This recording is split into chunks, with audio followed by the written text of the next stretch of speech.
What's up, friends? My name's Aaron Ciotti. Everybody calls me Ciotti. Welcome to Friday night digging around for black hardware. 1, 2 more. 2 and 3. There it is. I have to wear these to do anything anymore. I was just digging out hardware. And, yeah. I can't see shit no more. Welcome to Friday farting around and seeing if 40,000 kV on 1.4 inch props will catch on fire. We might blow up a Mobula 6 2024 AIO, or we won't, and it'll be totally fine. What you were just watching was the Newbie Drone Race 1.4 inch build outside. Yeah, super fun actually. Still don't really agree with like 1S outside. I think 2S is really where it's at, but very fun with the amount of power. So this is a Hummingbird V3.1 race, the original race, not the new one. I got the new one and then promptly bricked it like a dunce. This is the old school Newbie Drone race, which has been dropped into a Meteor 65 Pro frame with Gem Fan 35 millimeter S biblade props, and it makes like all the power in the world. It's absolutely ridiculous. And so outside, it was really fun. Super light. As soon as the wind started to blow, I was just screwed. But without wind, really, really fun outside. Tons of float. All the float in the world. More float than you would ever know what to do with. But yeah, other than that, a total blast outside. Very kind of cool to have something that was that competent outside and then also flyable inside. These are making a single rig for outdoor and indoor a little bit more realistic, which is kind of slick, because I know a lot of people are looking for that, and previously it's been like, yeah, no. And I mean, it still makes sense to have a specific build for inside and a specific build for outside. But these guys make it these bigger prop setups make it a little bit more realistic, just a little bit. Still doesn't quite make sense, unless you absolutely can only have one build. If you can only have one build, then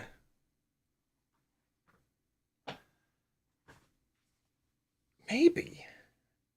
This 1.4 inch prop thing is I keep like waiting for it to I keep waiting for like the thing to happen that's like, oh, that's why it's not good.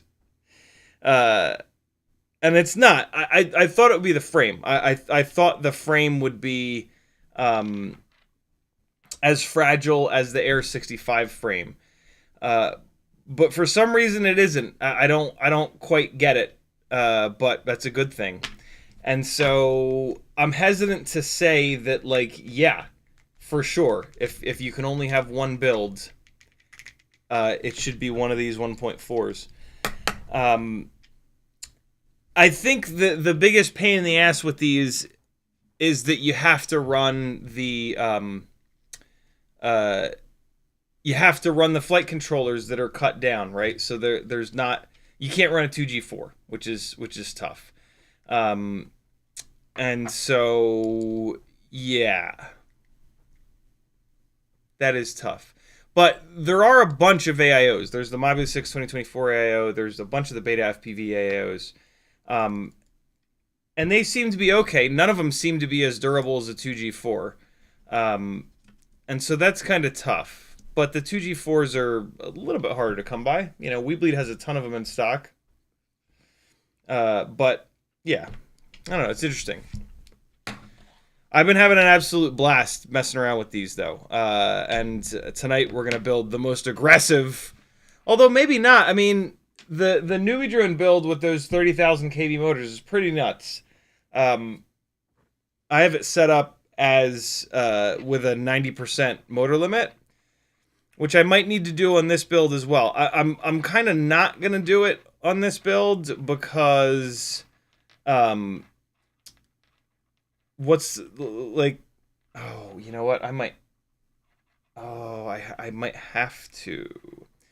I just realized this build is on 1.5 millimeter motor shafts, and so that limits me to the HQ props. Oh, balls.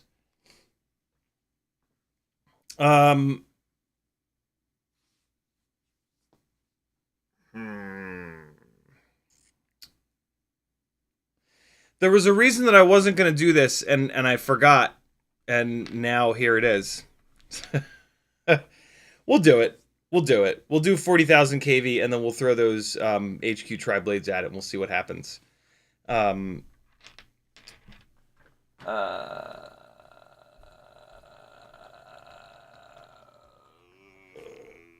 This is the Mobula 6 2024 with the direct soldered motors, and they're direct soldered 40,000 kV 0702s. And I bell swapped them to the 1.5 millimeter bells, and I kind of wish that I hadn't. I would kind of rather have this setup be on the 1 millimeter motor shafts, so that I could use the Gemfan 35 millimeter S propellers. They would match better with the 11 billion kV motors.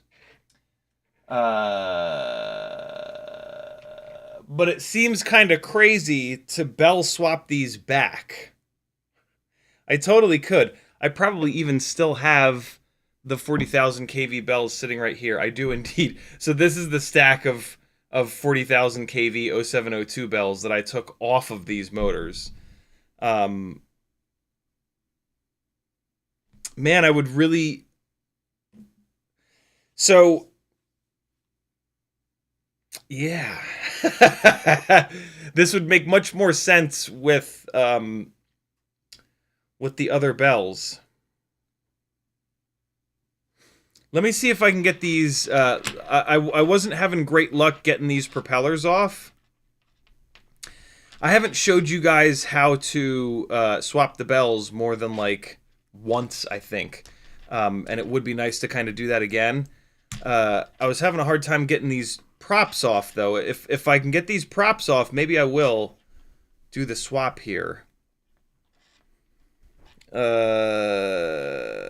Is it easier to swap the bells, or is it easy to is it easier to desolder these No, I'm not desoldering these motors. Oh shit, I got 3 of the props off. Here maybe comes the 4th. Hold on. It's really not that bad. So I've done it so many times. I've swapped these bells so many times. All right, I guess we're bell swapping, because I was able to just get the last propeller off. So, yeah, 40,000 kV, and then we'll run it on the Gemfan buys. That makes the most sense. We got to do that. Yeah, that's the deal. Man, that feels weird doing that, though. 32,500s. Why do I have... All of a sudden, I have a bunch of 32,500 kV motors floating around. Why is that? Why is that? What's happening here? I wish there were more 1.2 inch props set up for the 1.5 millimeter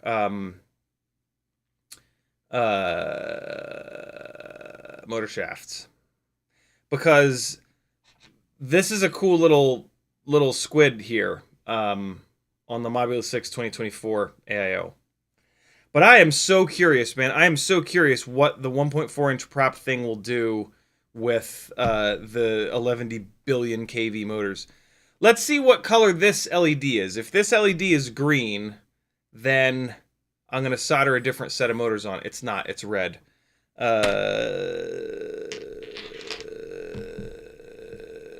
Yeah, okay. Hey! We're going to swap the bells. We're going to put these right back onto the bells that they were on before, the 40,000s. And then, so here's the thing. These Meteor 65 Pro frames, they have the battery sitting down a little bit farther. The Mobula 6 2024 AIO has a little bit longer of a USB port. This frame is a really good match for that AIO. So I've already built the Mobula 6 2024 with the motor plugs, the version 2. I've already put that into this setup. This is going to get one of the clear frames when it shows up. And yeah, this is the other one. This is the other Mobula 6 2024, the version 1, with the direct soldered motors. And so, yeah. The Mobula 6 2024s are a really good swap into the Meteor 65 Pro frame because of that longer USB port, and because they fit, and it clears the frame just kind of right, just sort of perfectly. So yeah, that's what we're doing. That's what we're doing. It is decided. In the chat, Matthew W. is first. McMucus, Islander FPV, Juicy FPV, Tamava, Flycadelic, Cole Powers, Frank Nicholas, Sleepy FPV. I almost said Sleepy CBR. Chuck P, Frosty, Chaser, Chris Mel, Andrew Taylor, Dave S, Julian, Brent Anderson, Matty Blunts. What's up, brother? How was the convention today? Still there? Rockcrawler, Dave S, Striker, Alley Cat, Brent Anderson, Islander, Juicy again, Hendrix Freakazoid, Ramalala, one or the other. Brian Kirk, Father Dean, Dave S. What's up, friends? Thanks for coming. I do have batteries on the charger. They're actually all done already. What we are also going to do very quickly tonight is first initial comparison of 1.4 to 1.2. I kind of want to do that right now, to be honest. Because we're going to dive into this build, and then it's going to get all messy, and I'm going to be swapping bells, and C-clips are going to be firing across the room. Let's do that right now. Let me do... there's going to be a whole live stream about this where we fly a whole bunch of batteries back to back so that hopefully you guys can see the difference between... in float, mainly, but just flight characteristics in general. Father Dean with the subscription. Welcome, friendo. So let's do... Yeah, let's get it started with a 1.4-inch prop versus 1.2-inch prop kind of smackdown challenge.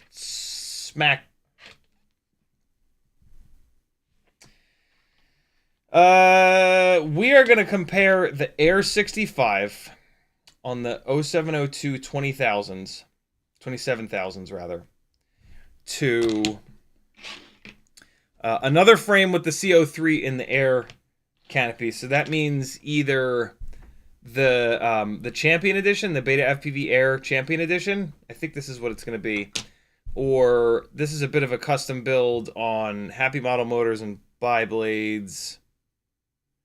This is the Matrix AIO. What KV are these motors? 40,000 KV, these motors here. These here motors. Well, afterwards we can compare 40,000 to 40,000. That'll be fun. Yeah. Let's compare these two. Beta FPV Air 0702 27,000s, but the bigger propellers. Nah. Champion Edition. This is it. I think the Champion Edition will make a little bit more power, but that's okay. Hopefully that might actually tell us something. All right, let's dive in, yo. Let's take a quick look. I think this is just going to be 2 quick batteries. I just want to take a quick look at whether or not you can tell and see the difference between 1.4 and 1.6. Help me out here. I'm not going to tell you which one's which. I'm just going to run one of them, and you guys have to try to figure out which one's which. Same camera, same mount, maybe even the same AIO. I think they are the same AIO. All right. This one first, and then this one. We're going to hot swap between them. We're going to do it quick. F it, we'll do it live. All right, let's... Fuck, hold on. I gotta unplug the clip glop. Unplugging. Ugh. Replugging. Ugh. All right, that should bring it back to life. There it is. Okay. Either 1.2 or 1.4 up first. Great. Nope. Oh shit. Easy. Easy. Easy. Easy, little fella. Shitballs. Don't fall behind. Yes. Stop it! Stop it! Stop it! Jesus.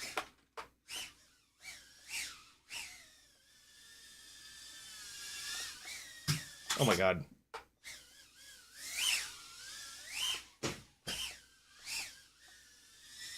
Alright.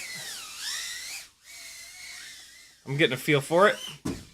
I'll tell you more of my thoughts after.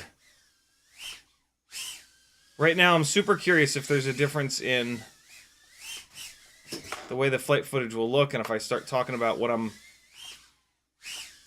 feeling from this, because I saw which was which.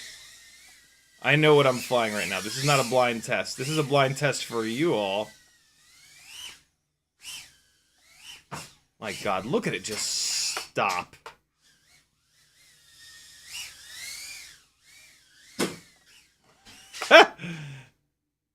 Freaking thumped into that door.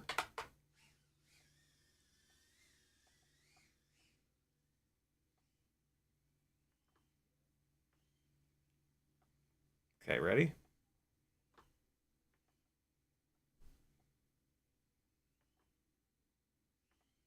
All right, there you go. There's a big old floater. Whoo, God! The direction changes are just outrageous.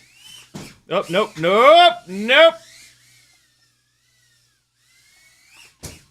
Oh, man, I got super sloppy there. That was just me flying like a buffoon. Stop it. Oh, God! Oh! Whoa! No! Okay. There's one! Well, that kind of spoils the surprise. There's one. Here comes the other. Alright. Oh, God. I just turned these goggles into 3D mode. Alright, that's better. Wow, okay, so hood loop's freaking out.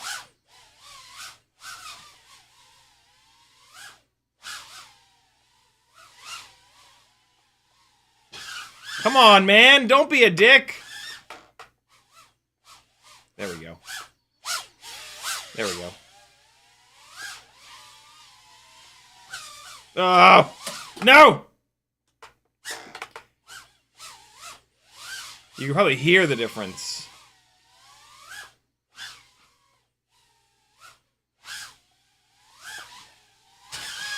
Fuck.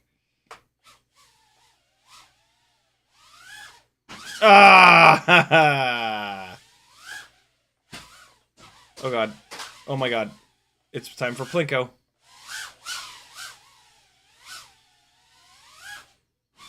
Stop it! Yeah! Upstairs we go. Teddy's on top of the couch. There he is.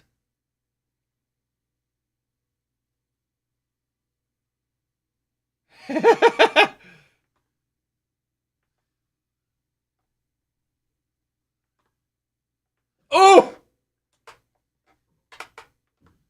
Oh, fuck.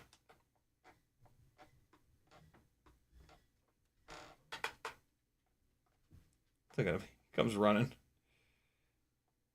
I'll help, I'll help.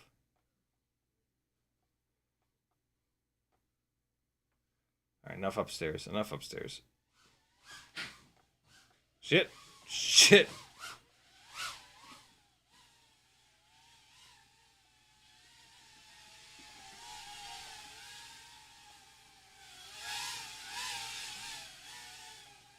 Small dogs!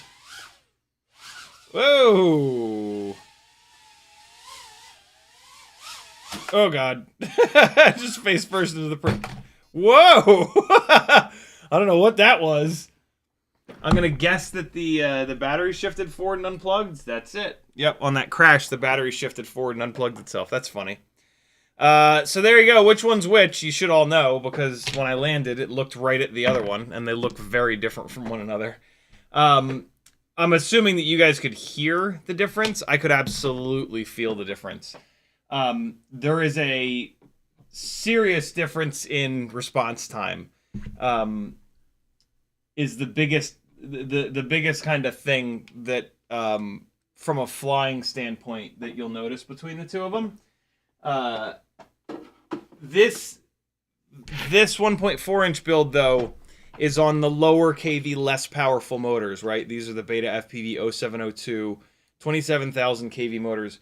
When I compare this to the other two 1.4-inch rigs, I feel the same way. There's a lack of response time from this rig, which makes sense. The motors are lower kV and less powerful. The bigger propellers put like a nice band. These motors on smaller 1.2-inch props, they don't feel great. They're too low of a kV. They don't have quite enough power. These propellers help that quite a bit. So this is actually a nice setup. I do like this setup. This one motor feels like it's a little bit there's a little bit of resistance there. Is it all wrapped up with hair? Is that what's going on here? It sure is. So yeah, I'm curious though, could you guys see the difference? I was surprised in the living room that I couldn't tell more of a difference in the float. The 1.2-inch rig had plenty. But what I think is going on is that it's making more power and it's throwing itself up in the air more.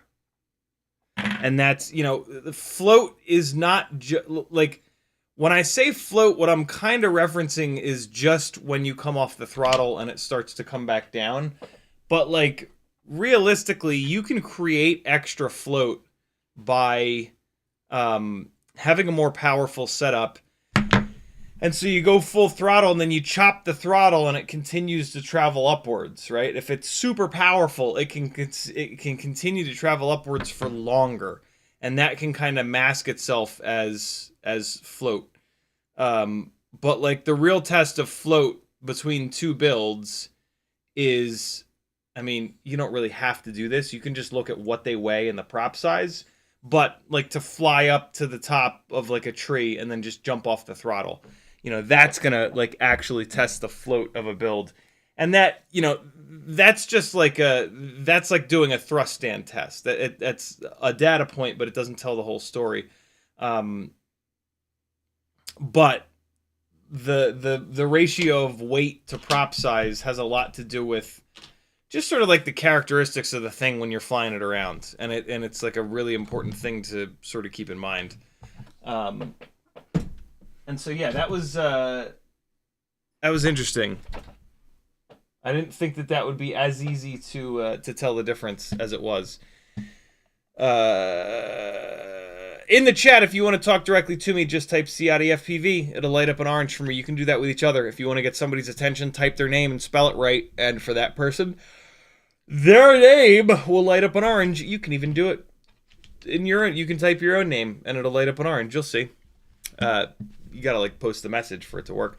CiottiFPV.com is where you go to support me. This is a totally crowdfunded thing. This way, when I review stuff, there's no like, I wonder if he's just being soft on that product because he relies on getting more of them to stay in business.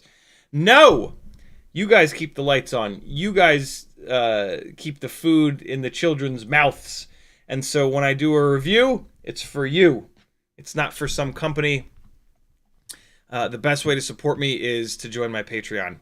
$3 a month. You can join it, and you'll even get a shout out when you do it. Brian Morris became a member a week or so ago. We've also got... Woo! The last name is Alexander, and the first name has a lot of letters that together are confusing my cheeseburger ass. Siryaznikov. I'm going to say Siryaznikov. My phone thought I was talking to it. Siryaznikov, thank you for joining the Gangly Gang, brother.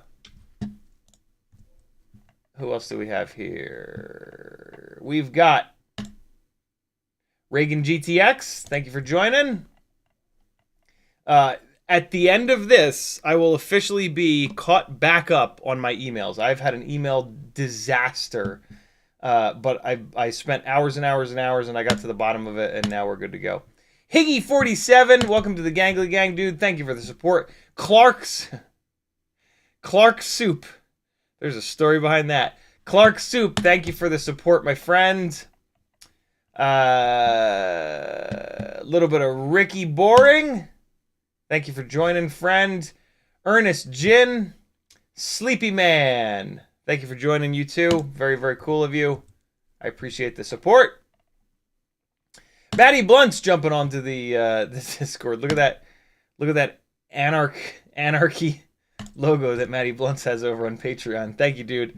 Nathan Henderson and Wes R. Thank you for joining the gangliest of all the gangs, my friends. Your support means a lot. I really appreciate it. Daniel Mullinger with an extremely generous PayPal. The note that he put is for Teddy's bark therapy. Daniel, thank you so much, dude. Super, super, super generous. Oh wait, no, this is for the this is not for Teddy's bark therapy. This is for the HD3 goggles. He snagged the HD3s. I put this in a different color to remind myself, and then I forgot. THIJS feeds Arbeek. Welcome to the Gangly Gang. Thank you for the sorry for butchering your name. I'm certain of it. Thank you for the support, my friend. And I think there was there one more? I think there's one more. Pretty sure there's one more. Charles Adams. Oh, wait, no. Charles Adams did a PayPal. He says, for making great content consistently and keeping us entertained. Thank you, brother. There is one more. Hey, there is going to be a Rampage this year, it looks like. They haven't set the date, but they're saying October 2025. And you can start buying tickets on May 30th. I just got an email. Well, I just found the email. Apparently, I just got a lot of emails, but in reality, I just found a lot of emails. And then Levster with a PayPal as well. He says, just used Amazon, but forgot to use your affiliate link. So I'm sending a small thank you that way. Thank you so much, Levster. Super cool of you. Punishing himself for forgetting to use the affiliate link. I love it. There we go. Cool. So I am now officially caught up on emails. If you haven't heard back from me, then I don't know what happened because... yeah, I've spent a ton of time getting caught up on emails. All right, where are we at in Chad here? Matthew W says, have you tried trimming your nails while wearing nerd goggles yet? You can't go back. No, but I actually love that idea. Striker says, what's your favorite out of the freestyle bind and flies? Air 65, Mob 6, Hummingbird, etc. I don't really have a favorite. They all have things about them that are annoying as hell. The Air 65 apparently folds in half all the time. Like, it's the least reliable, it seems like. The Mobula 6 2024... Oh, bind and flies. Yeah, same answer. They all... There is no... I don't really have a favorite. Like, the Air 65... Yeah, no, there's not a favorite. The Air 65 is the best one if you don't want to upgrade because the motors are direct soldered and that's annoying. The Mobula 6 2024 is the best if you do want to upgrade because it has regular motor plugs. And then the Hummingbird is the best if you want to stay within one company. The Hummingbird V4, yeah. And so that's how I have been summing those three builds up over the last couple of months, and it still kind of holds true. Why is it that as soon as I start to live stream, my allergies go ape shit? Why is that happening lately? That's super annoying. Striker also says, honestly, if I could only have one build, it would be 45 millimeter. Good indoors. No, it's not. Good outdoors, yeah. And a Whoopster can charge 6 at a time, while a Twoster can only do 4. Yeah, but it's a huge there's a huge difference in the performance outdoor between 1S and 2S. And yeah, a 45 millimeter propeller build inside the house, that's gonna break shit. You know, I know you're a younger guy, Striker, so that doesn't mean as much to you. You have less expensive shit that's fragile. But yeah, for the older folks, a 45 millimeter rig indoors is gonna be tough. I would not recommend that. So yeah, it's an interesting take on it. Interesting take. If I cared less about batteries and SHI 75mm 2S. Yeah, 75mm 2S is king outside. It's so goddamn good. It's just so much better. Dave S says, I think the Meteor 65 Pro was heavy because of the dumb VTX. For sure. So the stock version is kind of lame. Yep. And the motors are slow. You've unlocked hidden potential. Also, the motors are too heavy. The Meteor 65 Pro that Beta FPV sold, it was brutal. The propellers sucked. The motors were too big and too heavy. And then the canopy camera, the camera was fine, but the canopy and VTX setup sucked. It was very fragile and it was very heavy. The difference between a stock Meteor 65 Pro and what I've been building over the last month is ridiculous. These fly great. It flies terrible. But it makes sense. Like, the correct motor with a really good lightweight propeller is a total game changer. Like, this has been the case with all of the different propeller sizes that we've dove into over the years. And tried every single different motor, every single different KV, every single different propeller that I can get my hands on. So yeah, not super surprising. But it's funny. I forgot that Beta FPV sold a bind and fly Meteor 65 Air. And yeah, now that I think back, it was just brutal. It was on the original Gem Fan props, which are ultra heavy, and then it was on 802s that were low KV, and it had that stupid canopy camera VTX setup. Ramalala says, hello, good health to you and all, sir. You as well, my friend. YouTube just did the thing, scrolling back up. Islander FPV, we got that. Brian Kirk says, I just put my newbie drone Hummingbird V4 in the Meteor 65 Pro. Probably will put the race back into the cockroach. I think I'm going to do the exact same thing, Brian. I almost did that tonight. The live stream tonight was almost moving that across. But I have kind of changed my mind. I'm still kind of thinking about doing that. I'm not going to keep the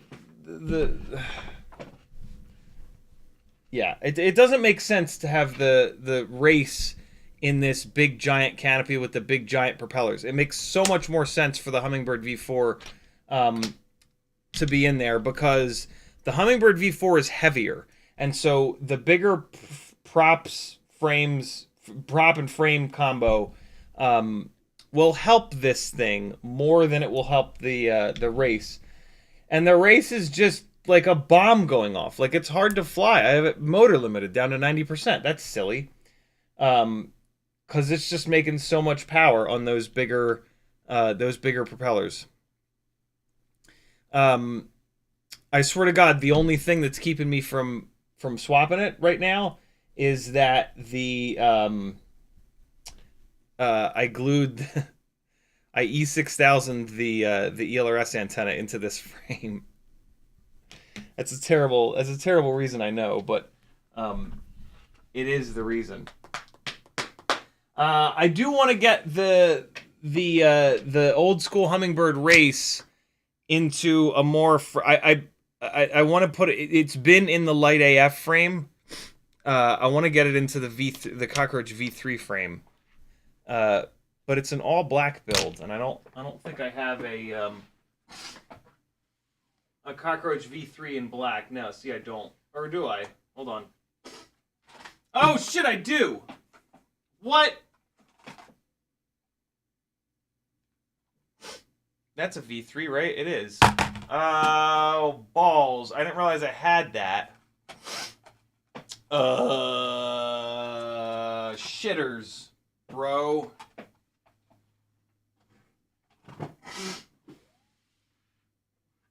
Well,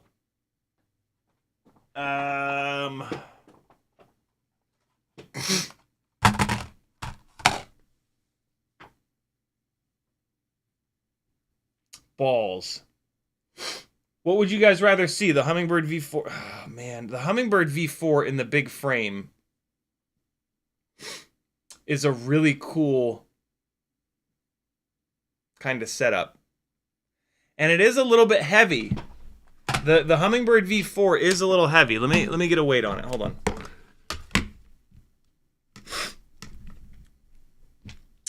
I got a lightweight whip antenna on here. Yeah, see, 18.8 grams. That's too heavy. That's too heavy for a 1.2-inch rig. But in the bigger, I'm very curious what, like, how heavy can the 1.4-inch builds be before they start to feel fat, you know? Like, they still feel super floaty. Yeah, I think we're doing that. I think we're changing gears a little bit. Everybody cool with that? Okay, great. Father Dean says, what's your opinion on the HD0 AIO Mobula 6? Just picked one up, and I really only fly 5-inch. Is it fully capable of the sweet tricks? Yeah, you can do all kinds of stuff with it. It's not my favorite. That AIO 5 is very finicky. And I think mine is like about to blow up. But like if you don't have an analog setup, then it kind of makes sense. Like if you have HD0 goggles and you don't have an analog receiver or a set of analog goggles, the AIO 5 is great. But really, indoor tiny whooping is analog. There's no benefit to having it, to doing it on HD0. So, yeah, that's kind of where I'm at. But the AIO 5 is it's unbelievable that it exists. It's just, like I said, it's a little fragile. It's a little finicky. So, yeah, that's tough. That's a tough one. But that's what I think. But you'll still be able to do all the things, just not quite as easily. Because it's a little heavier. Frosty says, do you have a motor recommendation for 3.5? I'm chasing drift cars with it. 3.5 inch. Teddy, what do you... Oh, chewing on your toy. I think he was chewing on my stuff. Xnova 1804, 3500, off the top of my head. The T-Motor 1604s, they'll also work. Or no, stick with one of those two. Xnova 1804s, which you can get on Pyrodrone, last time I checked. And you can even get them with an M5 motor shaft, so you can use an M5 nut.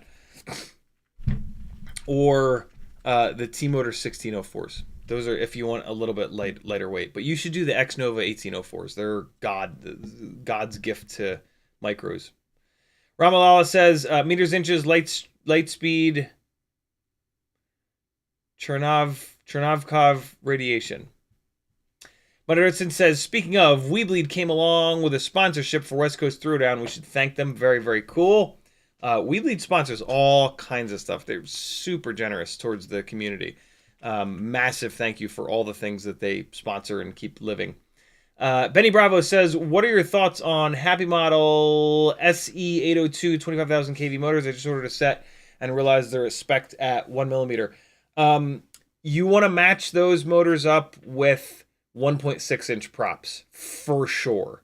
Don't even bother with them on anything smaller than that. They're pretty good on 1.6-inch props like the Gemfan 1610s or the HQ... whatever the ultralight, I don't know what the pitch is on them, but whatever the HQ ultralight 1.6-inch biblades are, They'll be really good match with those motors. Yeah. Striker says 45 millimeter has the potential to break stuff inside, but in terms of performance, I actually really do like it inside. I don't know why. I like the weight, kind of more momentum. Yeah, I mean, if your house is big enough, I guess. But for smaller places, it's just too heavy. Striker also says, crazy how you finally find a way to make 35 millimeter good. Finally, dude. Yeah, you know, it was always limited by propellers. When these Gemfan 35 millimeter S props came out, I was like, ooh, this is it. But I didn't get the motor selection quite right. And then when these HQ 1.4 by 1.1 tri-blades came out, it was perfect. Gave it another shot, tried a different motor, and that's all it took. You know, just like with any of these rigs, finding the perfect motor prop all up weight combination is like everything. And we finally did that. And also building it lighter. Like I'm really, the reason why, the main reason why I want to change gears here tonight is that this Hummingbird V4 into this is going to be the heaviest of these setups. And I don't know. I don't know if that's going to go over the limit, if it's start performing like shit. These motors make really good power. These are the 30,000 kV 0702 newbie drone motors that make mega power. And so it'll have plenty of power, but it's the weight's gonna creep up there. So yeah. Oh my god, this is just mental. Oh, fart. There we go. Come on. There we go. Got to get that little... Can't have it be. Here now, let me drive somebody insane. Ready? Somebody's going to lose their mind. There we go. Somebody's going to hate that. It's me. I hate it. I can't do it.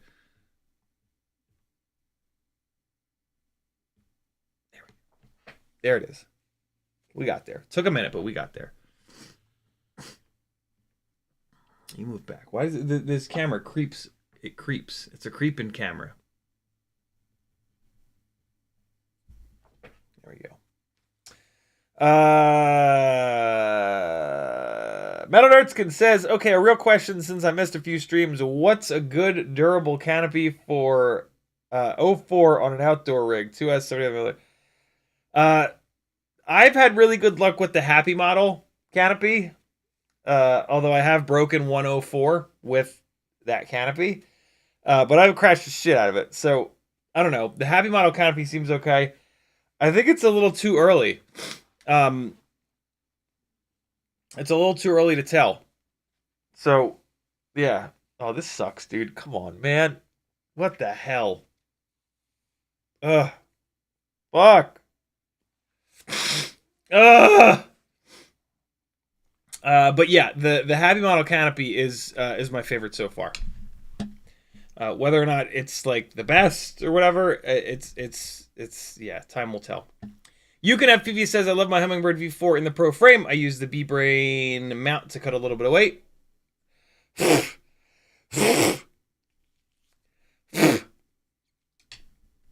Matthew W says, my lightest HC0AO5 build is 18.08 grams now. Jesus.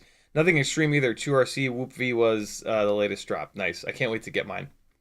Frosty says, thank you. You're welcome. Father Dean says, what's your opinion on... so we just talked about that. Oh, wait, no. I guess you've worded it a little bit differently this time. Oh, yeah. Yeah, no, we talked about that. I talked about that like 4 minutes ago. Yeah, go back a few minutes. AIO5 is great.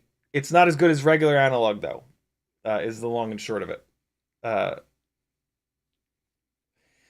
I do have one, but it's set up for RC drift car chasing, so it's not freestyle. So, you know, me flying it around here would be me flying it like a Cinewhoop, and you wouldn't learn anything from that. But I've done many a live stream with that. So if you go to someone's channel here on the YouTube, there's a little magnifying glass right here. Click it, and you can search on just that person's channel. So I'm going to search for AIO5, no space. And here you go. A whole bunch of live streams with me building, flying, talking about them. Ultimate AIO 575mm build here. Another one with a 75mm build. Here's a 40,000 kV 1.2 inch build. This is probably the one you're looking for.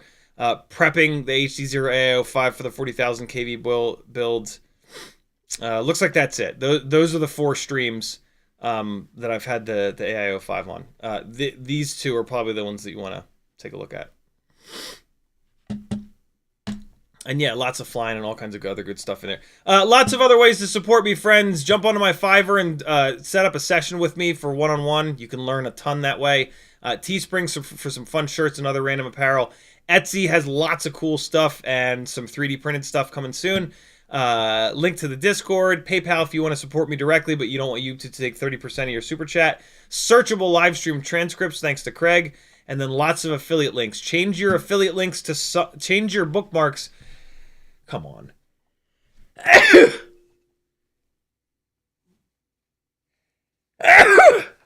Change your bookmarks to someone's affiliate links. If you don't use bookmarks and you just type the beginning of the website into your URL bar, delete your current suggestions and hit someone's affiliate link a bunch of times in a row, and your browser will think that when you type AMA for Amazon, you actually want to go to somebody's affiliate link, and this way you can support people without even having to think about it.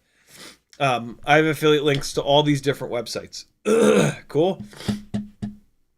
Oh man, this is gonna be a bad allergy attack. I'm calling it right now. I can just tell.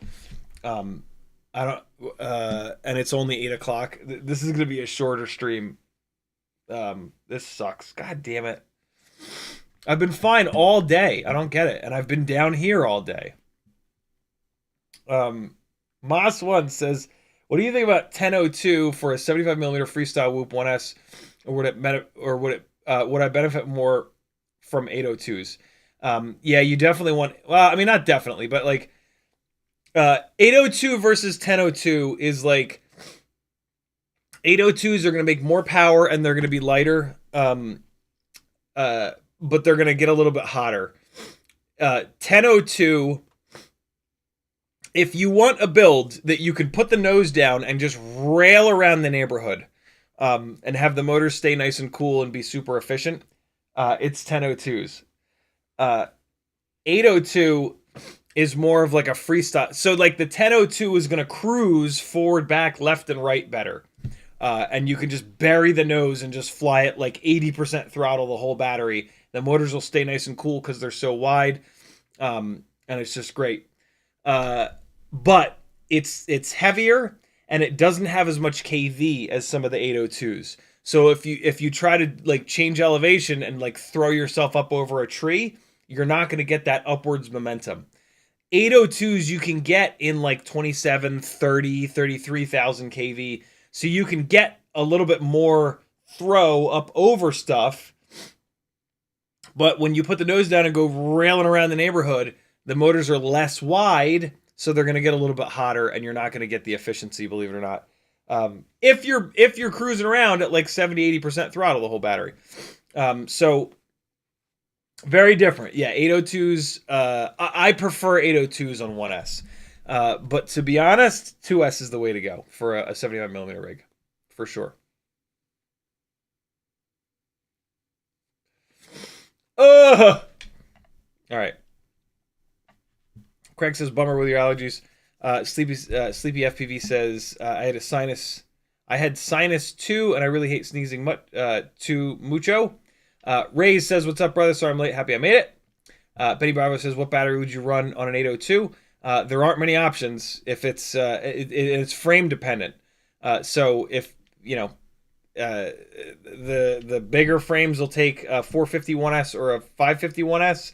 The smaller frames will take 300s or 260s. So yeah, it depends on the frames.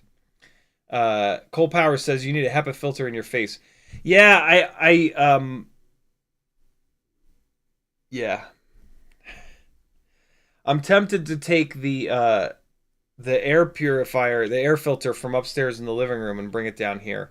I've done that in the past, but then Maggie misses it up there. We all have allergies, so. Tamava says allergies are the song of the South. Farmers planting fields here and stirring up dust pollen. So I feel that. Craig says try ocean spray / mist and neutral spray for your nostrils. Cleans out the pollen. Ocean spray? Like the fruit drink? Limits 20 says I calibrated my radio stick and my aux channel in Betaflight now goes from 980 to 2020 in spite of 1000 to 2000. Can you show to fix it, please? No, that's what you want. You've got it set perfectly now. You want it to be a little bit less than 1000 and a little bit more than 2000, and then you put your limits. You're perfect, man. That is perfect. You've got the limits set just right, and then the transmitter is outputting a little bit beyond those, but just a tiny little bit. So yeah, you're good. Betty Bravo says, sorry, feel bad, bud. Craig says, yes, spray a fruit drink up your nose. Can you imagine? I assume that would be quite painful. We're changing gears, and we're doing it in a Hummingbird V4. This, man, that feels weird. It's fine. It's fine. I say it's fine.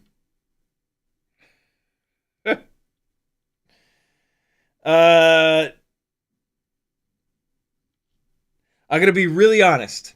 Here's why we're changing gears. Because the canopy that's on that over there, that build over there, is clear. And I want to match that up with a set of clear, with a clear frame. And I have two Meteor 65 Pro clear frames coming from Tiny Whoop. But they're not here yet. And so this is 100% a form over function decision that I've just made here. Just making sure I didn't just break this antenna. Nah, we good. Yeah, that's what's going down. That's what's going down. Plus, this Hummingbird V4 is going to be really good in this bigger frame. It's always been a little heavy in this tiny little frame. The Hummingbird V4 is great. There's nothing wrong with it, but it's a little fatty. It's a little chunky boy. Did anybody come here specifically to see Fire from 40,000 kV on 1.4 inch props? If you did, you might still get to see Fire. This Hummingbird V4, the motors on this make more power, I think, than the 40,000 kV Bing Bongs. Check this out.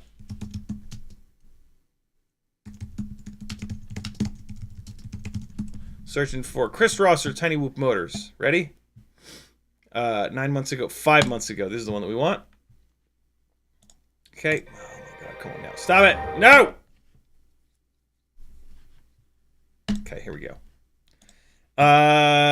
Here's the power. So, look at this. Nope. Newbie drone. Nope.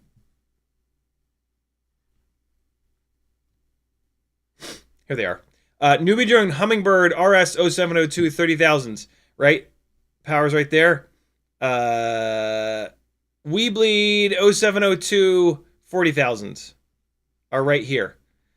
So it's this versus this. I thought that the Newbie drone motors actually made more power. Apparently they don't. But boy, is that close. That's the same amount of power there. If we go off to the right, thrust 30 grams, 35 grams.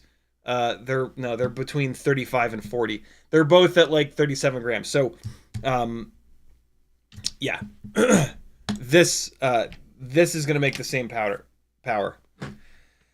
Oh man, come on.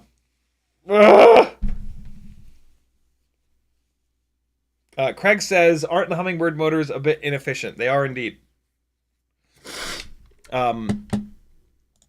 Which is kind of another reason that it makes sense to do this, because the bigger frame, the bigger propellers are going to, in theory, be a little bit more efficient. Ooh! We could test that. We're going to take those same 2 batteries that we just ran, and we're going to run it on this Hummingbird V4 as it sits.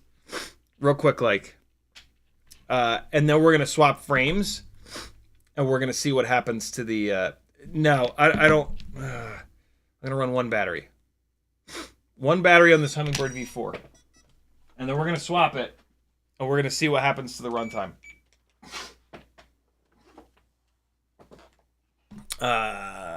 Yeah, that's the deal. Let's take a quick look. This is not going to be a scientific test. I'm only doing 1 battery. This is actually going to be a pretty bad test. But, what's up, Labster?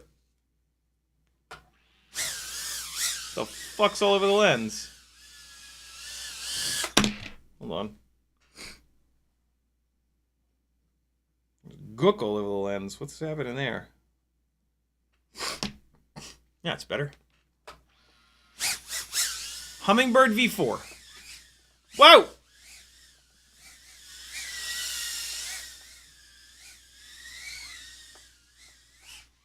Oh my god. No. Please no. Please no! Please no!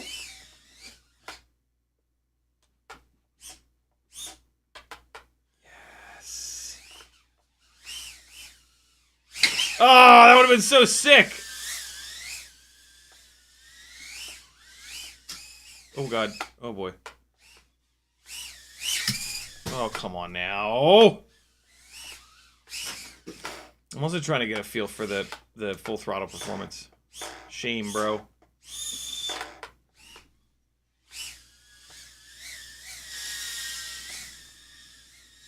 Ah! Woo! Boy.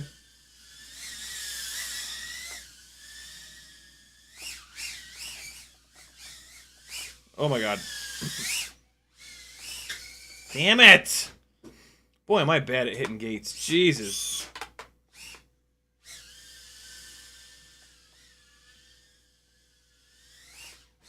Oh boy, I came up real short on that.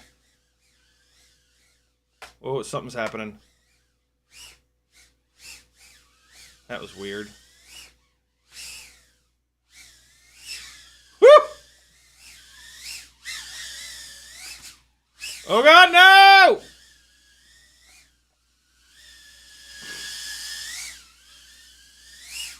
Oh, that was ugly. Oh, shit. This feels heavy, man. A minute and 58. Terrible test of runtime, but good to just put like 1 super quick little battery through it. Let's go. Let's go. It's time to get this thing into the bigger frame. Yeah.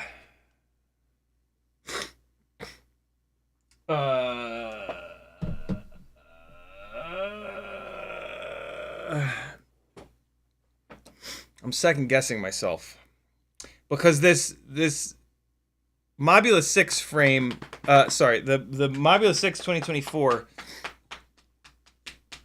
needs to go into one of these frames. It needs to go into one of these Meteor 65 Pro frames.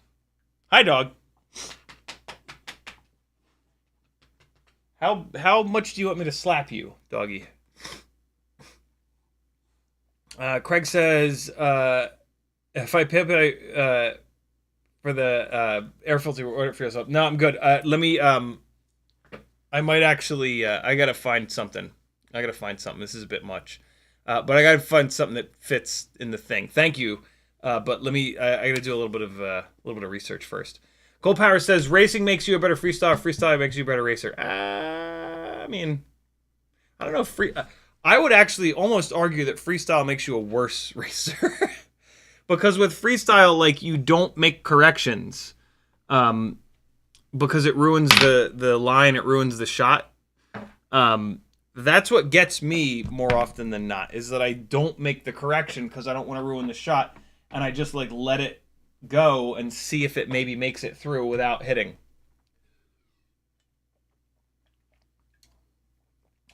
And I guess you can kind of say the same thing. Like, when you work really hard on racing, it gets you used to making lots of little corrections, right? You can all the way up to a gate. It doesn't really matter. So yeah, there's the bleed over between them it's interesting, that's for sure. But yeah, I don't know. Teddy, don't be bad boy. Just relax. Stay here, okay? Good. Come on. Oh god. Oh god, dog. Easy. I'm so torn on what to do here. On which direction to go. Let's Yes, dog. How can I help you, sir?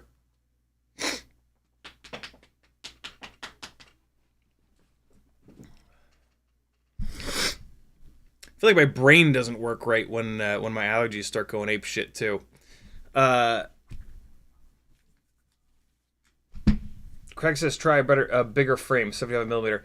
Now, when you get up to 75 millimeter, you have to go to a bigger motor, and everything just gets exponentially like the 1S. You know what's cool?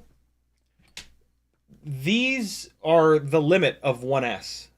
When you go bigger than these when you go up from 1.4 to 1.6 inch propellers on whoops with 1S, it's not enough voltage, and you run into the limits of the voltage more than anything else, which is kind of annoying.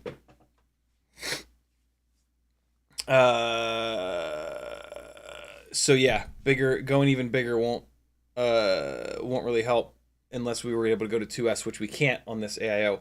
But the 1.4 is going to be kind of perfect. I have several 75 millimeter empty frames, dude. I probably have about 10 empty 1S 75 millimeter frames because I've torn them all apart because they don't get flown because they don't fly all that great.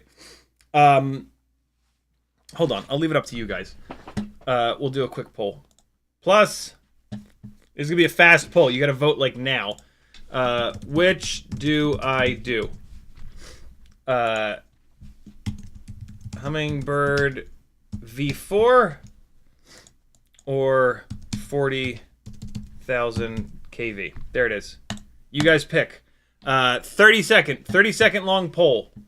You guys pick which one I do here tonight. Teddy, get this out of here. I don't want that toy. It's gonna be 40,000 kV, isn't it? I'm just gonna start pulling the bells off. I can see where this is going. It's actually pretty close.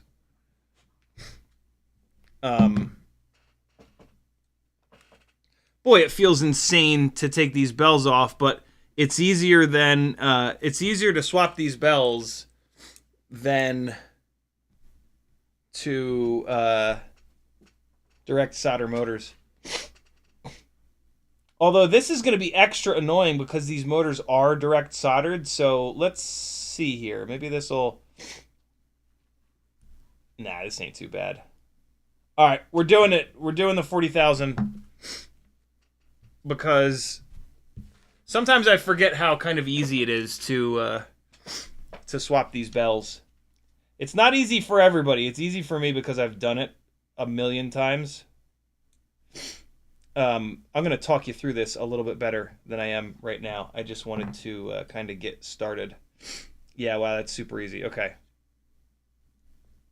And it also, swapping the bells, it gives you a chance to get in here and find the really nasty hairs that have wound themselves around the stators themselves. So these are 40,000 kV stators. and I am putting their respective 1mm motor shaft bells back onto them, which seems insane, but that's just the way it is sometimes. Sometimes you got to do something and then undo it. It's just the way that it is. In the inside of these bells, there are washers. You need these washers. Do not lose them. Ouch. I'm hoping that there's another washer stuck to the stator. There is indeed. All right, so here's a 1mm bell. We're going to put this. So it's, once you get the bell off, it's going to be nylon washer and then brass washer, and then the bell goes down on the stator, and then on the bottom of the stator, in this case, the metal washer is stuck to the stator itself here. So I'm just going to be super careful. Oh, man, I am shaky as a motherfucker because I'm really hungry.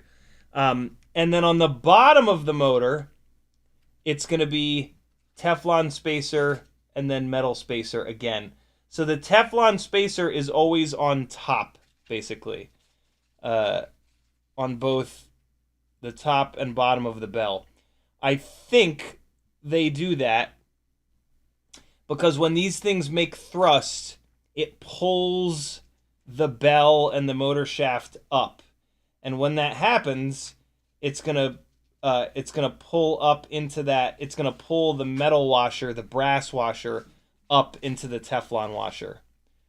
It's all about that directionality. There's I think if you were actually to build this as a pusher, you would want to reverse the order of these washers. You know what I'm saying? Does that make sense to anyone? All right. So there's the washers back on. Here's the C-clip. You're going to get the C-clip started a little bit here, just with a little simple set of tweezers or whatever. And now this is the sketchy part, because this is where the C-clip can shoot across the room. The key that I've found is to put your finger over top like that. And then you can get it started and then click it the rest of the way. And that's it, believe it or not. Like that was a bell swap. In fairness, I've done, I don't know, 50, 60, 70 of these bell swaps, so I've gotten really good. But it's not nearly as hard as it looks. You can do it. You can swap bells on these 702s. I promise. I promise you. You got this. Keep knocking over this piece of metal. Get out of here, piece of metal.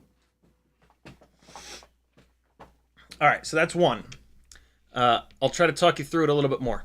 So you're going to hold it up here. Smooth jawed, precision needle nose. These are perfect for it. So you just want to get the C-clip started. You just want to push it back. Let me make sure this is what... Okay, yeah. You just want to get it started. So one side of the jaw is on the motor shaft, the other side on the open part of the C-clip, and you just push a little bit. You're not going to be able to pop it off, but you just want to get the C-clip started. And then you're going to put your finger up here because you don't want it to shoot across the room, and you're just going to nudge one of the sides of the C-clip. And that's going to be enough to get it to pop either back on or all the way back off. In this case, it pops back on. So grab it again, and then here, and there we go. And now it's popped all the way off. So now I can grab it, real gentle, put it on the table. All right, now you're going to take your ultra fine tipped tweezers. What's happening here? You guys can't see shit. I'm not sitting off to the right enough. There we go. Sorry, guys. Now, ouch. Now you're going to take your fine tip tweezers and you got to get these washers off here. There's a copper washer on top and a little Teflon washer on the bottom. Do them individually, or you can try to get them both. I'm trying to get them both here. This is danger. These washers can fire across the room at any moment, so you got to be careful. Be gentle. I'm going to take just one off at a time. There we go. There's one. And here's the Teflon. Do not put any force into this. As soon as you start putting force into this, it fires across the room, never to be found again. And now you just separate the bell from the stator. Take a look at your stator. Look for hairs. Now's your chance. I don't see any. We're good. Inside of your bell is going to be another set of washers. In this case, the copper washer stuck to the stator again. That's totally fine. Teflon washer is in here, so I got to dig it out. There we go. Up top, grab the Teflon. And so now we're going to put the Teflon washer onto the new motor shaft here. Okay, drop it all the way down. Not all the way down, but most of the way down. Brass washer is stuck to the stator. Super careful that you don't knock it off of there. There we go. And then we've got a Teflon washer first on the bottom of the motor. And then the brass washer next. Boy, I'm shaking like a fucking leaf. You want to make sure that you get these washers pressed all the way down. Otherwise, you won't be able to get the C-clip on there.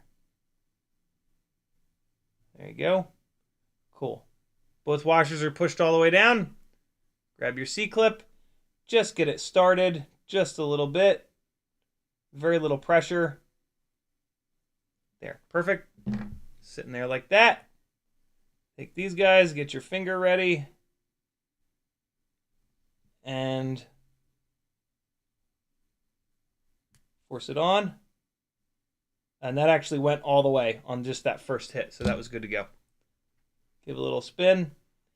You got to make sure like the motor shaft is like this. And so like the C-clip, you want it to be centered, right? And so then you push it a little bit and then it sits here and then you remove it. A lot of times the same thing happens when you put it back on there. It'll go on like just half and then you got to click it the extra little bit. Craig says, which tweezers they look good quality? They're not. They're just junky. iFixit. Yeah, they're kind of junky. They're a little bit better than these. These actually were, I don't even know. But yeah, don't buy good fine-tipped tweezers because they're gonna get fucked up anyway. There's just no chance of them surviving. It's better to buy cheaper fine-tipped tweezers so that when you ruin them, you don't feel bad replacing them. If you buy an expensive set, you're gonna bend the tips all up, but then you're gonna be like, man, I paid a lot of money for these. I'm gonna keep using them. It's better to kind of bail on them. You know what I'm saying? All right, motor number 3. Here we go. Yeah, 40,000 kV won that poll by 59%, so this is good. I'm doing what you guys want. That's what I'm supposed to do. So here we go. C-clip is on. I just nudge it off a little bit. Finger in there. And then I just hit one of the sides. That releases it. Where the hell is it? There it is. Oh man, that almost went to Never Never Land. Washers. Oh, there's an X. Oh no, it's not. That's just the bushing. There's both washers. They both came off in one hit. Okay, yeah, we're good. Separate the bell from the stator. And we got a hair situation in here. Jesus. All right. This, you know, it's funny. This rig, it never made the power that I thought it should make. And this is the second one of these stators that had a whole goddamn bunch. That has a whole bunch of hair wrapped around it. These brushless little tiny motors are a million times better than the old brushed motors in terms of not having hair bother them, but hair can still certainly bother them. If it gets wrapped around the stator just wrong, it can absolutely cause problems. And so I wonder if that's what was going on. It's one of the reasons that I tore this rig apart. I kind of blamed it on the 1210 props. So that, again, this is the rig with 40 Happy Model Mobula 6 2024 with 40,000 kV motors that I bell swapped so that they would have 1.5 millimeter motor shafts. And the thought process was like, oh, this will be the indestructible build. Lots of power, 1.5 mil motor shafts. The only propellers that exist for in 1.2 inch for 1.5 millimeter motor shaft are the old school Gemfan 1210s, which perform like okay, but not the greatest. And so I was kind of blaming those. I didn't know who to blame with that build, but that build disappointed me. And I think I might have figured out why here, which is good. I'm okay with problems as long as I can figure them out. I was a little bit stumped by why this build wasn't making the power that I thought it should be making. And now I'm starting to kind of figure that out, I think. So that's good. Now, hold on. I see that, man, this is your chance to get all the hair out. And I see a little bit of hair in here, so I'm going to get it. If you ever have motors apart, this is your chance to clean them. You'll be tempted to lube them. I don't know about I don't know about that. If you've got like a dry lube, like a mountain biking chain dry lube, that's what I would do. But like a regular lube, in my experience, just ends up attracting more dirt. Like it's great initially, but then as you run it more and more, the dirt sticks to the wet lube, and it ends up getting dirtier than it would have without it. And then it just, any benefits from the lube are gone from all the dirt. Just getting this Teflon washer on here. There we go. And now this stator had a bunch of hair. So let me, oh yeah. Oh, this is bad. Yeah, this is probably why this thing was struggling. There is a ton of hair wrapped around the base of this stator.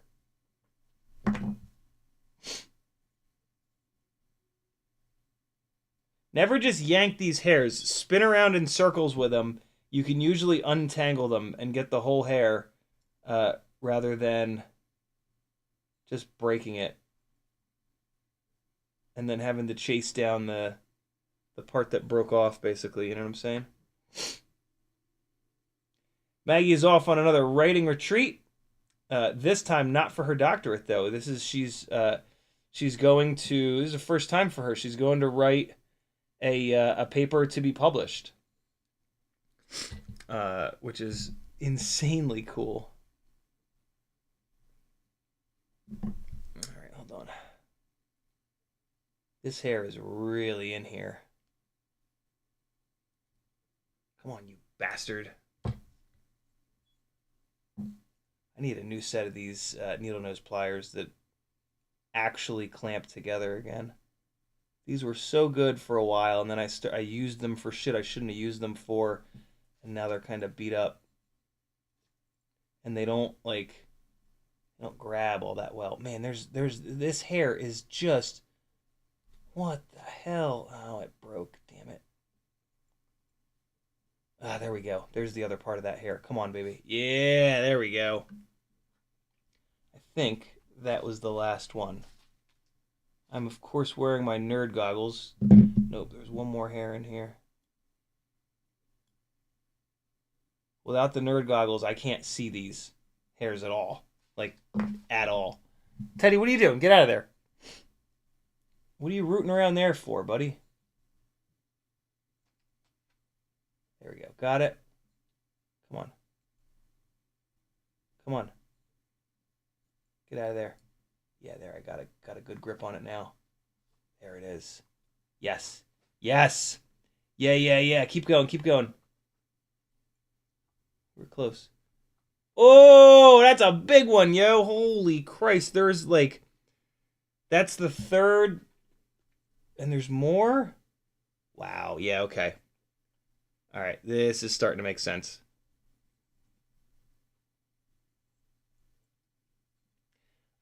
This is annoying for sure. Um, for a while, I was kind of under the weird thought process that like these motors could just power through the hair, but that's just not true. That's just an insane. That's wishful thinking right there. But it's good now.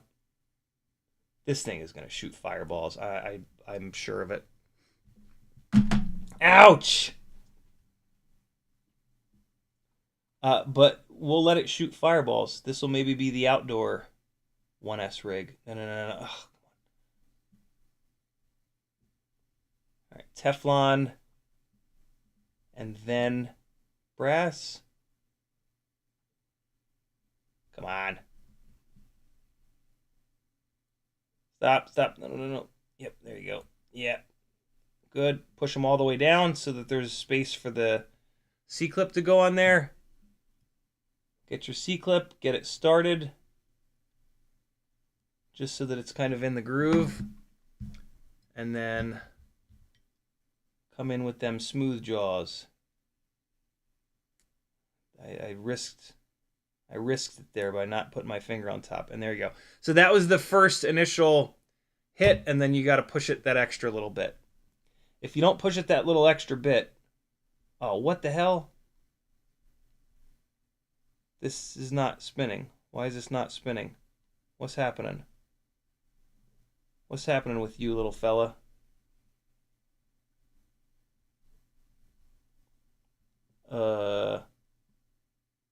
Why so unhappy? Oh my god, it won't spin at all. What? Now it spins. But there's like one spot. Oh, it's really tight. Why is it so tight?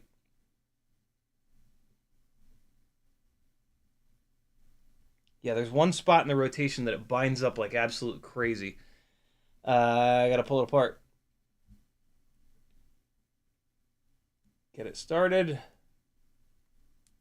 Push it the rest of the way. That C-clip actually tried to shoot off, but my finger was there, so it shot into my finger rather than into the ether.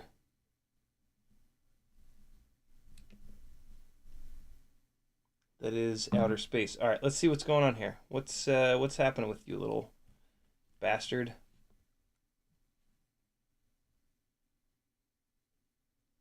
Everything looks okay. There's another hair on here, though.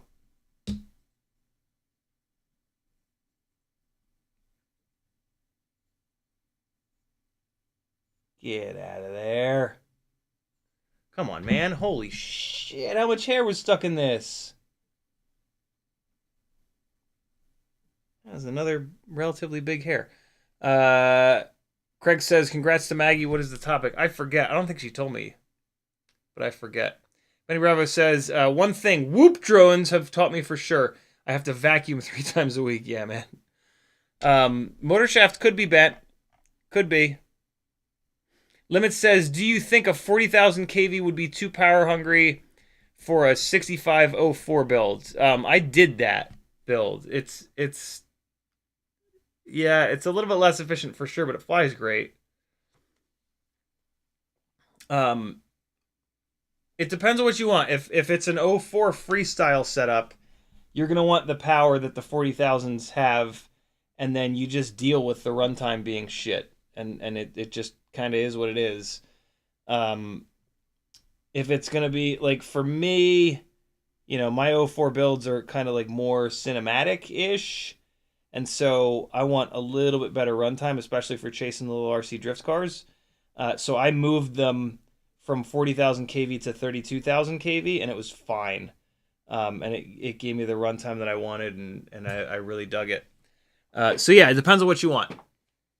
But keep in mind that like the Happy Model 40,000 kV motors are they're not that power hungry. Especially like when you compare them to a lot of the other motors out there, like the bnfs and the Newbie Drone motors, even the VCI motors, like they're not as they're not as efficient. So yeah, I'd maybe do the 40s. Okay, so when you have a problem like that, one of the first things you want to do is take the washers and the C-clip off and then spin the motor like this. And when I do that, it's totally fine.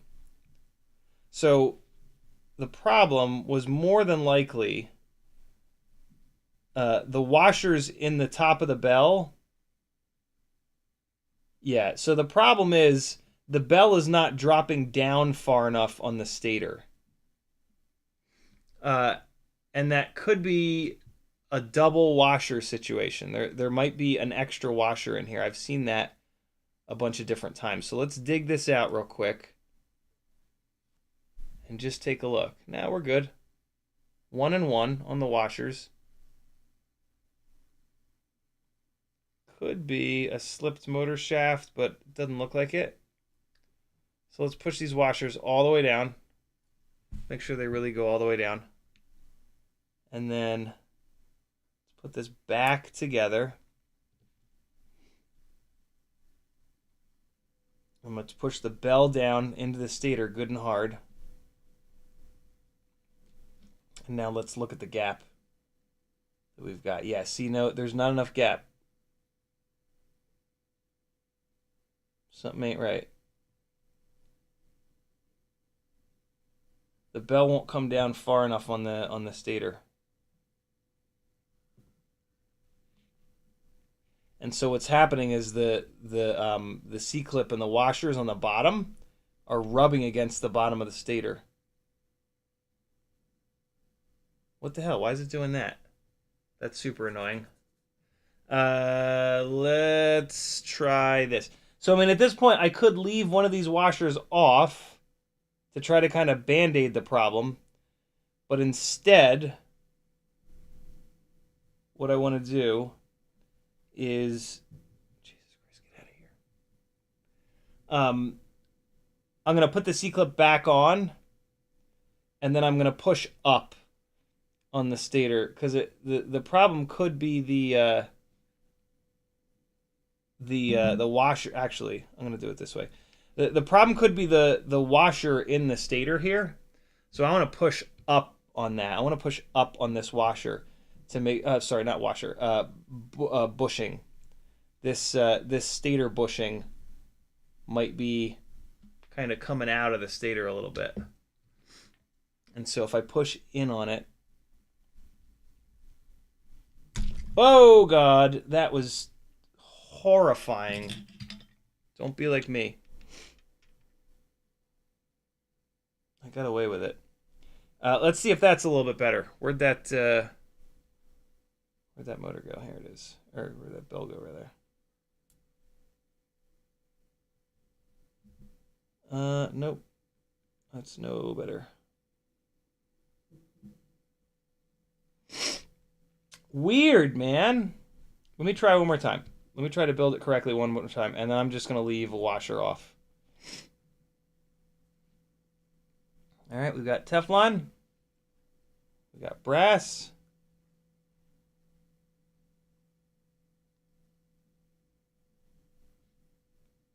Make sure that they sit flat.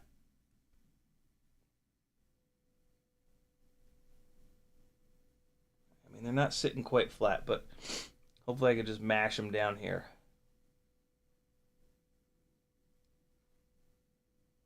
Now this is going to do the same thing, I can tell.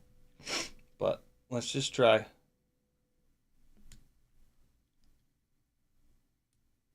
All right, let's see. Yeah, it's doing the same thing. I can feel it already. This stator might be done. I might need to swap this stator out. Yeah, it just stops spinning right here. So what I want to do is push up on the bell. And so if I put these in here and just wedge them a little bit, that's going to put a bunch of upwards force on the bell. I'm going to do that on all three of sort of like the legs of the stator here. So there's that one. And now here's Here's the third one. And I'm just wedging the these pliers in between the bell and the stator and just kind of like wiggling it back and forth a little bit. To put an upward force on the bell into the stator. And I mean, that did make it a little bit better. But I think this stator is done. I think this stator needs to get retired. Oh, God. Which is super annoying because it's direct soldered. Let me try one more thing. Get on here, and I'm going to push up on the bell a bunch. Man, it is so hard to work with these little ass motors. My God, you just like can't fucking hold them. You can't do anything. They're just so obnoxiously small. Yeah, no, this ain't gonna work. So I'm gonna pull one of the washers off, and it's gonna be one of the washers on the inside. The washers on the bottom here are really important because they ride against the C-clip. And so I don't want to remove one of the washers on the bottom here. C-clip is kind of being a jerk, but I got it. All right. There's that. Here come these two washers. So we're going to keep them. We're going to pull this bell off. And we're going to ditch this copper washer on the inside here. We're going to leave the Teflon washer. And so now the Teflon is going to rub directly against the bushing in the on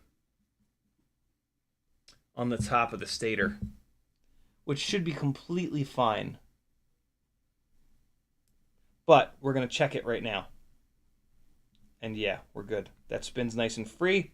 And I can see that there's more motor shaft on the bottom here sticking out. Which is exactly what we needed. That just fell apart. So now I'm going to grab just the Teflon. Put that on. And the metal washer has just vanished. Which is always my favorite thing. Come on, get down, bro. It's probably stuck to one of the other motors. It's not. It just disappeared. So I'm going to grab the brass washer. Oh, no. There it is. It's right there. This is the one that was on the top. Let me grab this one that was on the bottom. It doesn't matter. Jesus Christ. Oh, this stuff is so small. My God. There we go. All right. That's down. Grab this C-clip. Get it started. Okay. And don't do it without putting your finger over it, friends. If I do this too many more times, I'll have one of these fly off, even though I've done this a million times. And now the motor spins totally free. Interesting. I can't remember the last time I had that. I've had that problem before, but it's been a long time. It's been a long time since I've had that issue.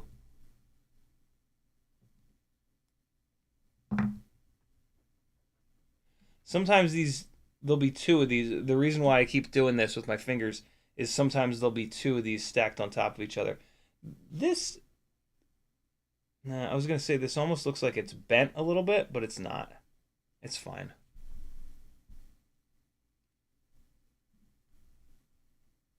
Okay, last one. Nope, that's not the right motor. This is the right motor. There we go. All right, get it started. Kick it the rest of the way off. Ah! Oh, I got lucky. It landed right there. Very lucky. Okay, what is this stuck to the bottom here? What the hell is that? All right, dig under here.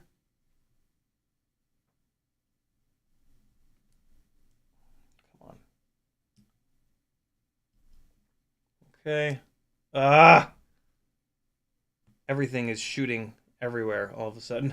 All right, last one. And no real hair up in here, so that's nice. Okay.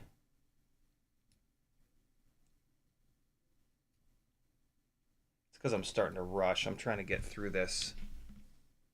And that's making me less patient. And that's when these washers go to the moon. What toy have you brought me this time, Tedward Spaghettward?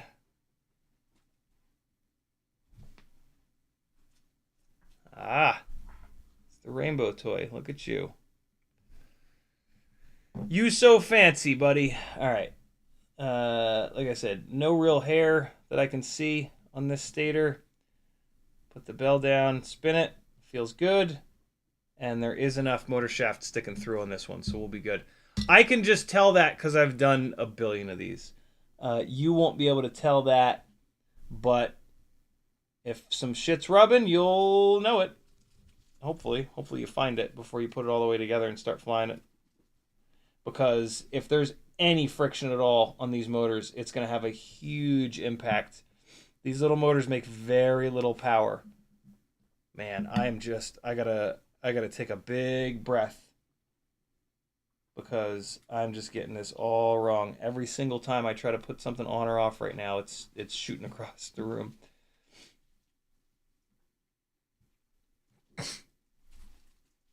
All right.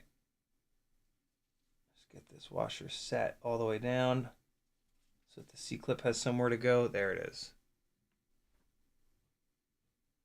I also straight up would not be able to do this without the nerd goggles. This is 100% nerd goggle territory. Even if you're not in your mid 40s, you're gonna want some sort of magnification for this. This is obnoxiously small, and that's how you make a C-clip disappear forever. I didn't put my finger on there, and it took little to nothing, but that bitch is gone. There's a chance it's right next to my leg here on the chair, but it is not. It is gone forever. Every once in a while, I'll find one of them in the carpet. Oh my god, no way.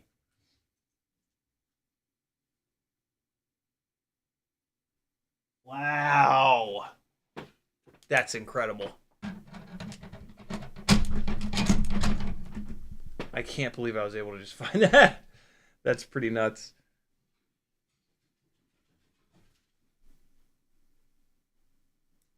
Okay. So, get it started. And then get your smooth jaws and put your finger there.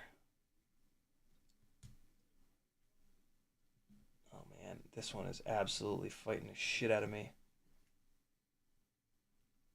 Of course, it's going to be the last one. There it is. How you like me now, you jerk? All right. There it is. Whew, boy. I hate doing that. If I'm going to put this into this black frame, I am absolutely going to change this canopy over. So hold on. I can't have this looking all... Oh, well, that actually depends. Is this UFL glued down? No, it's not. All right, so yeah, I'm going to change this out. Hold on. everything is so goddamn small.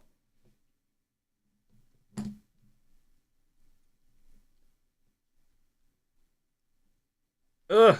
You can't manhandle any of it because, like, it's so fragile. Everything is so fragile. These fucking 30 gauge wires, when they're direct soldered like this, they're just begging to break off. Begging.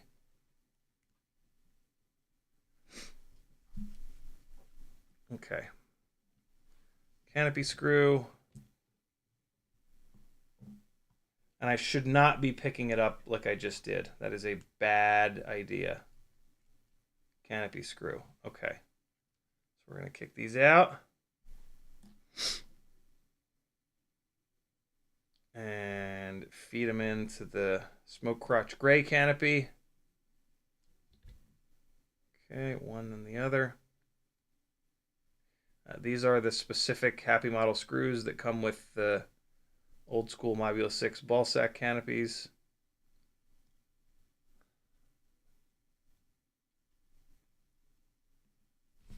Oh shit. I had the chat up. Scrolled up. Alright, this is fine. I need the nerd goggles again though to be able to get this camera into the canopy. So hold on. Hopefully this is one of the good run cams. I should have probably checked that. But it is direct soldered, so whatever. It can stay on here. Oh boy. Okay, so we gotta get this lined up just right here. So we got that screw in there. Ugh! Okay, there's nope. All right, I gotta screw this in just a little bit more. It doesn't have quite enough to. There we go. That'll be it. Okay, so that's on the bottom. You gotta make sure you don't put the camera in here upside down. Pretty sure I'm not. Like my fingers are not. This is this. I hate this. I hate certain parts of building tiny whoops.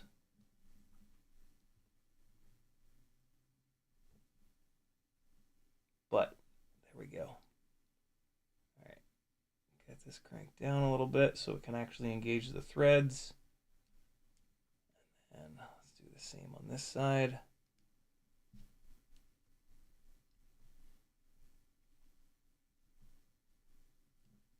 Ugh. All right, so that's held in. I'm gonna crank those once I have it in the frame. But for right now, we're just gonna let it chill. And speaking of, let's get it into the goddamn frame. Oh, Shazbot. All right, so hold on. Is the hole in this frame where the battery lead goes big enough? It is. Awesome. All right, great. So there's that, and now we're gonna take two motors and stuff them through that side. Take the other two motors and stuff them through this side. Come on. This is a really nice home for this AIO that has a USB port that's a little bit too long. I'm actually really happy to be putting this into a frame that's got a little bit more clearance for the USB port, because that's been a bit of a problem for me with these Mobula 6 2024 frames. When I build these into cockroach frames, I'm sorry, Mobula 6 2024 AIO, I should say. When I build this into cockroach, light AF, and V3 frames, it's too small. Sorry, the USB. Man, I am hungry. I can't think. The USB is too long, and it hits the battery, and that sucks. So, here we go. We got rubber grommets on there. Let's get this AIO down into the frame. Okay, 1, 2, 3, all 4. And yeah, plenty of room for that slightly longer USB. Yeah, so this is a really good home for the Mobula 6 2024. This is like arguably the best thing that you can do with a Mob 6 2024 build because of the USB sort of issue. Unless you have it in a frame where that's not a problem. But as far as I'm concerned, any 1.2-inch prop builds should be in the cockroach frames. They're just the best frames available for those builds. Looks like these motors are these motor wires are long enough. That's great. Let's get this ORT Micro V through the canopy here. Okay. And then get that guy plugged in. This is the ELRS antenna, being a goddamn idiot right now. There we go. That's better. Stop it. There we go. Okay. So then we got UFL down here. There's just no way that I can show you guys this. I apologize. Just pretend like you're plugging in a UFL. That's all I'm doing. And there we go. We're in.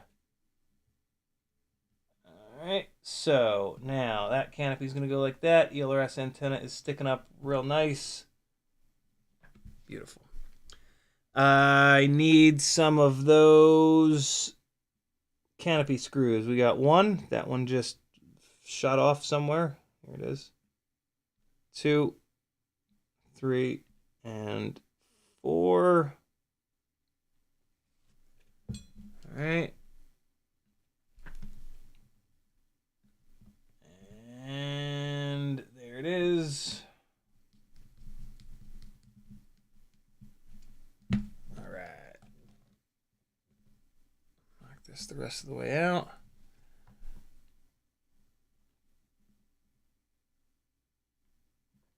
All right.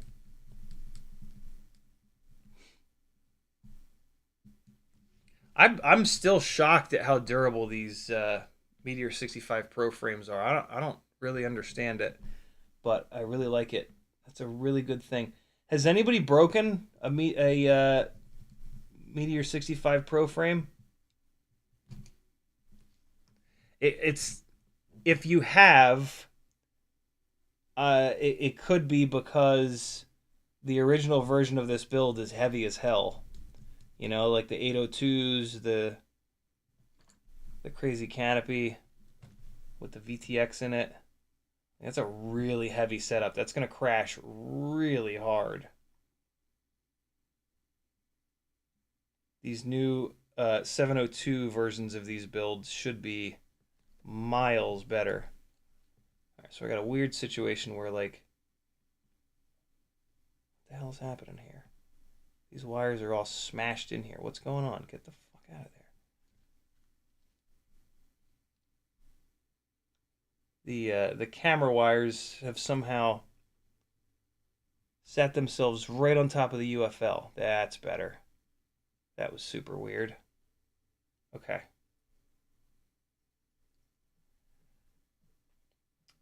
That's looking good. All right. Motors, screw them down, and we're good to go. I will not have to change anything in Betaflight.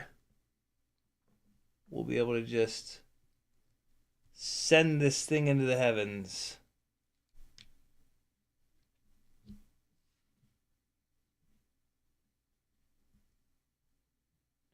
Can you cooperate, please? Motor screw. Thank you. Hold on. I'm, of course, using black motor screws with this black frame. This is a handsome looking build, man. Come on.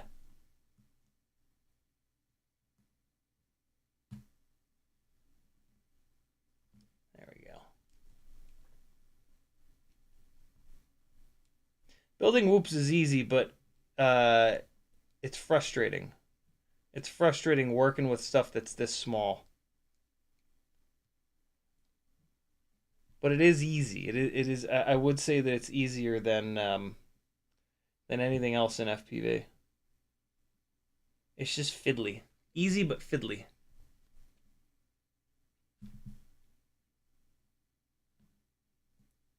Yeah, these screws really need to be like on the threads. This little tiny Weha 261 driver is ever so slightly magnetic. Which, like, sometimes it's nice, sometimes it's kind of annoying. I would like to get another one of these and have it not be magnetic, but it's hard when we're using these to screw into motors that are magnetic. It's hard to keep these screwdrivers from becoming magnetized, I should say.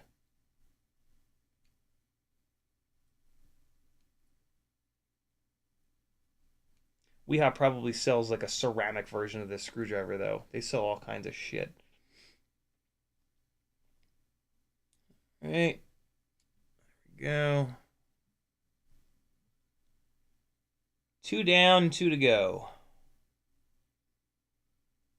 Come on. Be cool. Little motor screw. Be cool.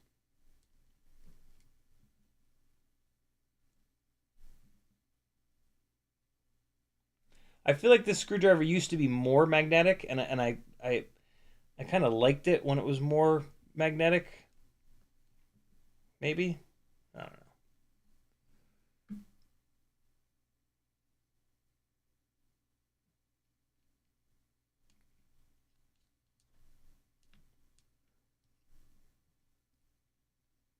All right, there we go. Last one.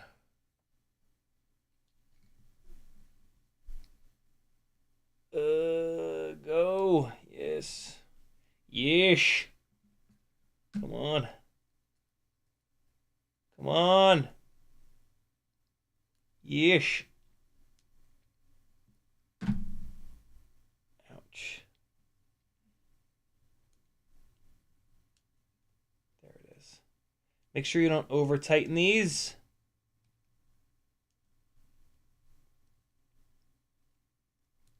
And there we have it. Oh! We're going to put some smoke cracked gray props on it. Speaking of, where the hell are all of those? I put them in a different bag. Shit, where did I put that bag? Here it is. All right. That's it.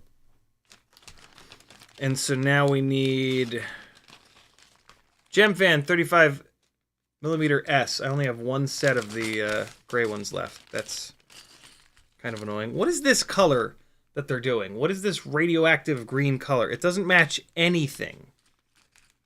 Don't do that. Come on.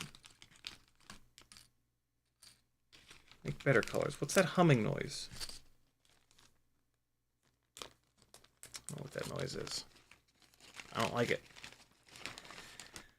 I'm going to assume, as with all my other shit, that this is props in. Let's see how these 35mm S props fit on Happy Model motor shafts. They are too tight.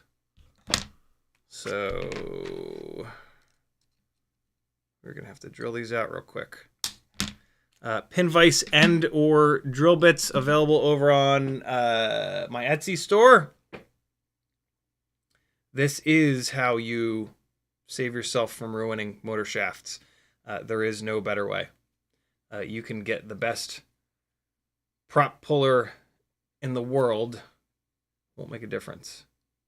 Find OmniFixo magnetize your tools. It might. I think it's been doing that to mine. Yeah, it very well might. Because it's got pretty strong magnets in the bases of those little jib jabs. Yeah, these 35mm S props absolutely have to be drilled out a little bit. I can feel it. I'm doing 3 passes here.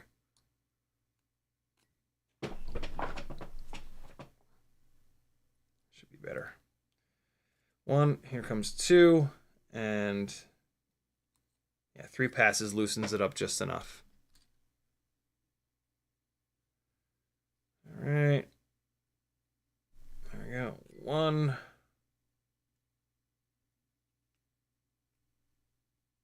2.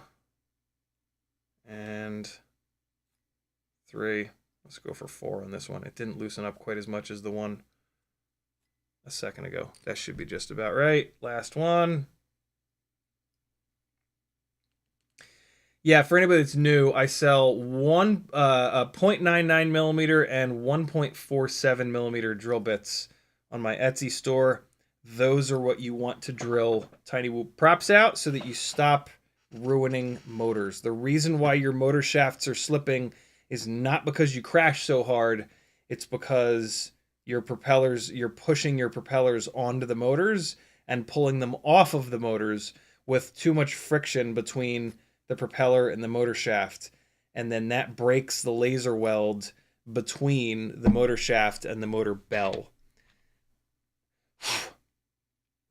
See how that is. It's close. But it needs just a tiny little bit more love.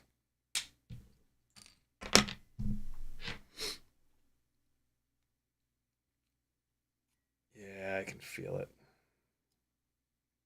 After you've done a bunch of these, you'll know how much resistance there needs to be when you're pulling it off of the 0.99 or 1.47 millimeter drill bits. Like, you'll know. And, like, you'll be in a hurry and you'll be like, nah, it's fine. And then you go to put it on the motor, you're like, hey, it's a bit much. Yeah, this one is a little bit too tight as well.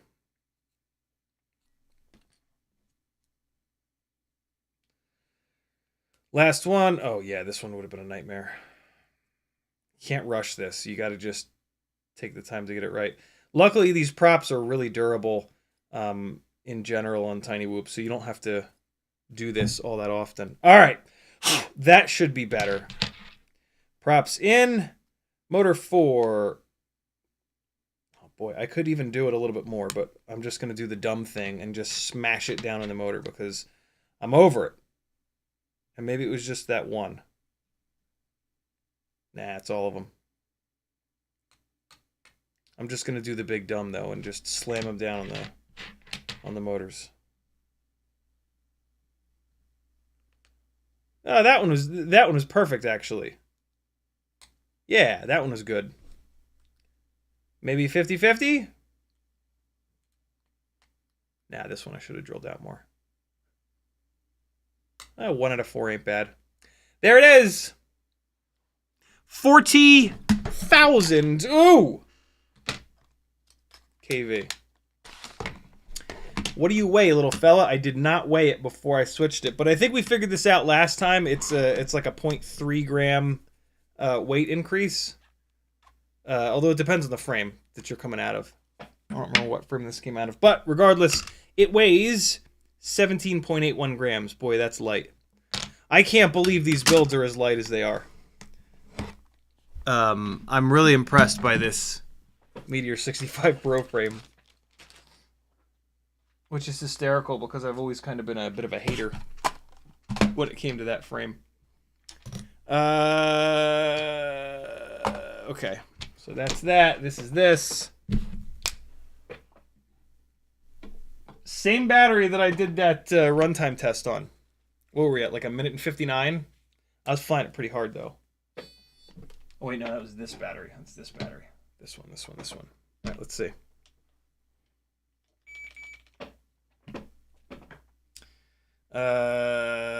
Right. Mobula 6 2024 with direct soldered motors, a little bit lighter, and 40,000 kV murders.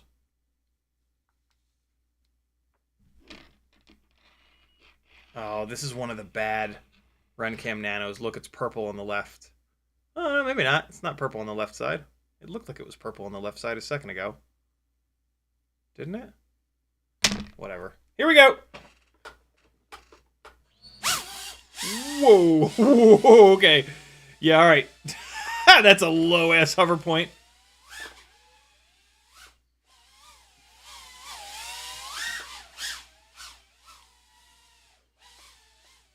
Yeah, low hover point. Low, low, low hover point.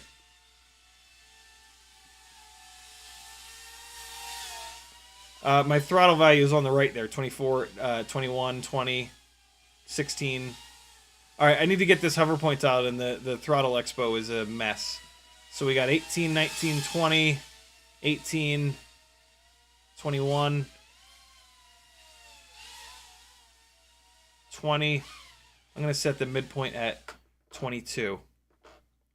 I should also motor limit this down a little bit, but I'm not going to. Throttle mid is at 24 right now. Let's go down to 22. It's actually pretty close. Here we go. Even that little change feels better. Oh my god. Where am I? How the hell did I get over there?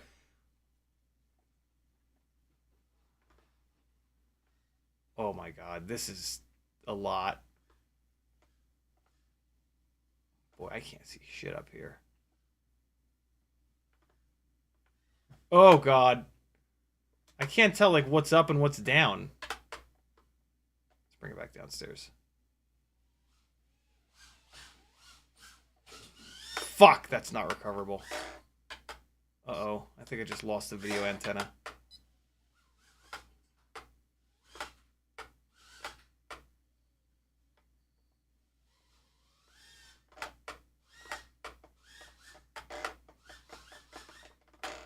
Nope! All right.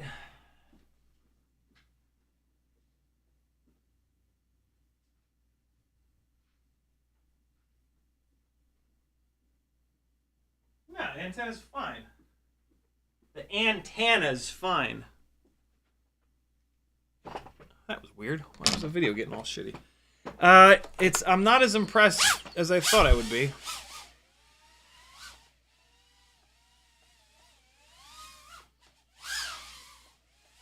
I don't know what just happened, but I liked it.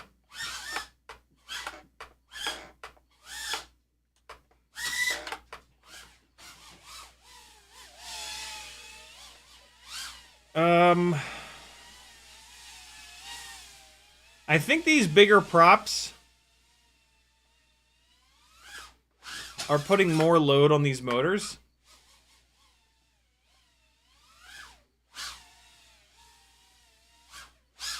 And I feel like these 40,000 kV motors might be better off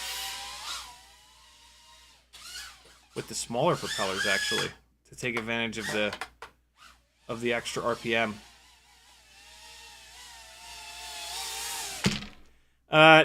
2 minutes and 30. Terrible test of runtime. I don't actually know if doing this mod increases runtime. It might. It very well might. It does not get much heavier. The props do become more draggy. But, yeah, I don't know. I'm definitely starting to notice that the difference in response time between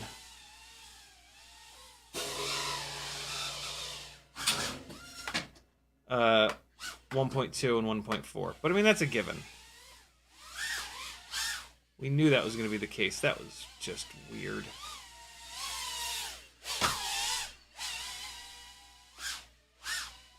Oh, shit.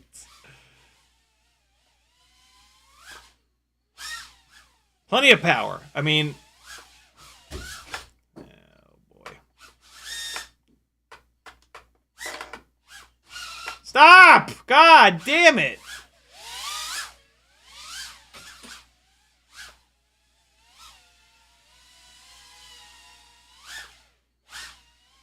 Oh, man. Ah, really? It couldn't have just gone through the goddamn gate?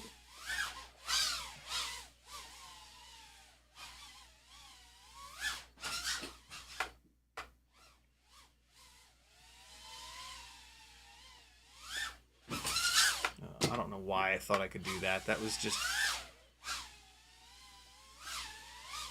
way outside of my skill level.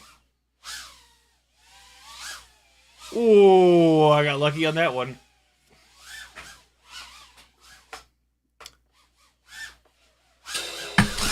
Oh God, it's coming for me.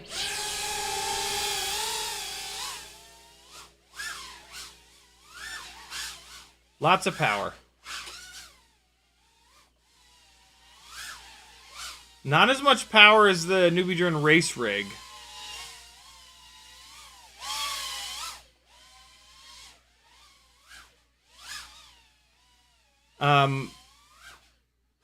These bigger propellers could be a good way of finding which of these motors are more sort of grunty versus having a shitload of KV. These motors have a shitload of KV. And that mega KV kind of makes up for the fact that the motor might not have as much grunt as like the Newbie Drone motors or the RC and Power motors or the Beta FPV motors. I think that's why the Happy Model motors are more efficient. I think that they are less. They make less. I'm going to use the word torque, but don't compare electric motor torque to gasoline engine torque. It's completely different. Electric motors make all their torque from very, very, very low RPM.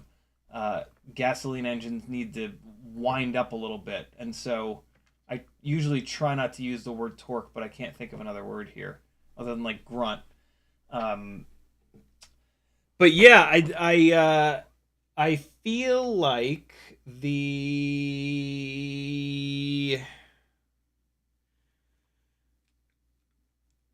I don't know. Hold on. Let's do one more. Let's see here.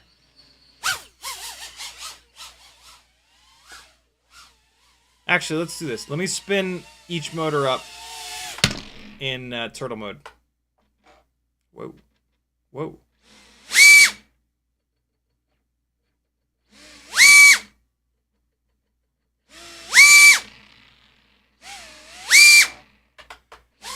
What I'm doing there is I'm listening to the pitch of each motor. It should be similar. It should not be like rant, rant, rant, rant. That would mean that you've got one motor that's turning a lot higher of an RPM. Yeah, I mean, good power, that's for sure. Like, enough power. But I don't know. I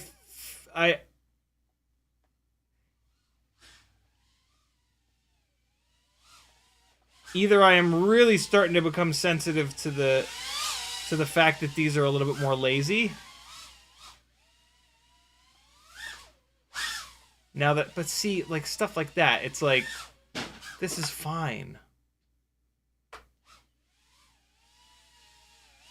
Let me make sure I didn't lose the VTX antenna. Yeah, no, we're fine. We fine. This is also the first one of these that I've flown with the Mobula 6 canopy. All the other ones are at much higher of an up tilt, so that could be part of the problem here. You can tell that by the fact that there are ducts in view at the bottom of the screen right now. Oh my god, why did I just fly right into that?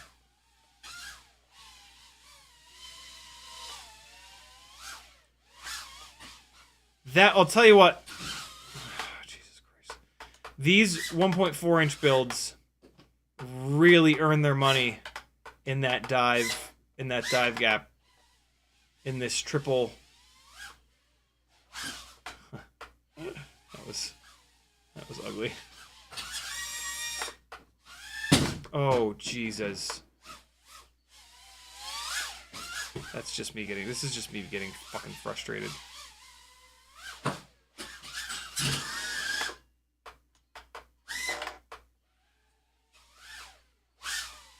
Ooh, now I think I might have lost the antenna. No, maybe not. Sounded like there was something clicking around a little bit.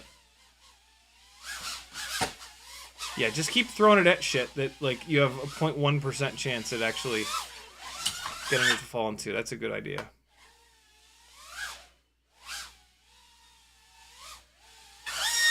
Really?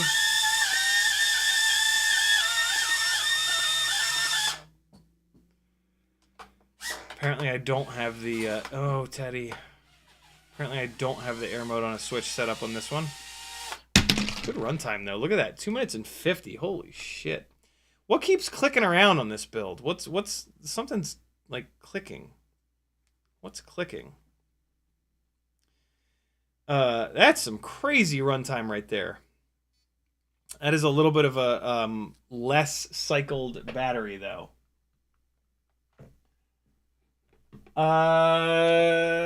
Just for comparison's sake, here's the old school Mobula 6 2024 with 32,500 kV motors and motor plugs. This is heavier. This is a heavier build.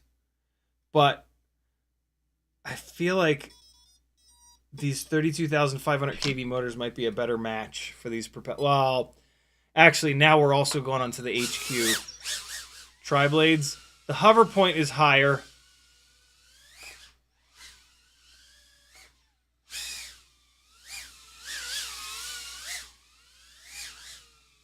Why does this feel so much better?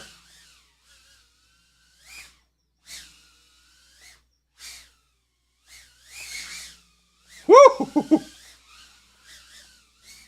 Oh!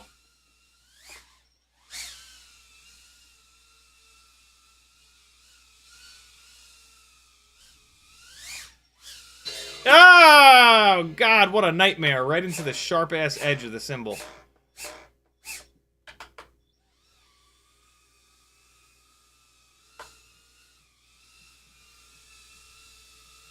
That's right. You back off. You back off, dog. Oh, God! Right into the fucking corner. Ew.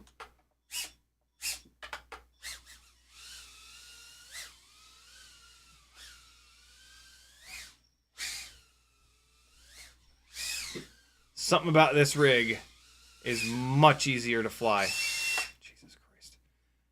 Maybe not.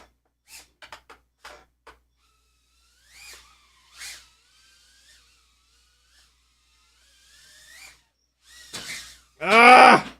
That is so hard to get that. Stop. Hey. What the hell was that? Oh my God. Maybe not. Maybe I just had like a lucky couple of minutes. I don't know, man. I don't know.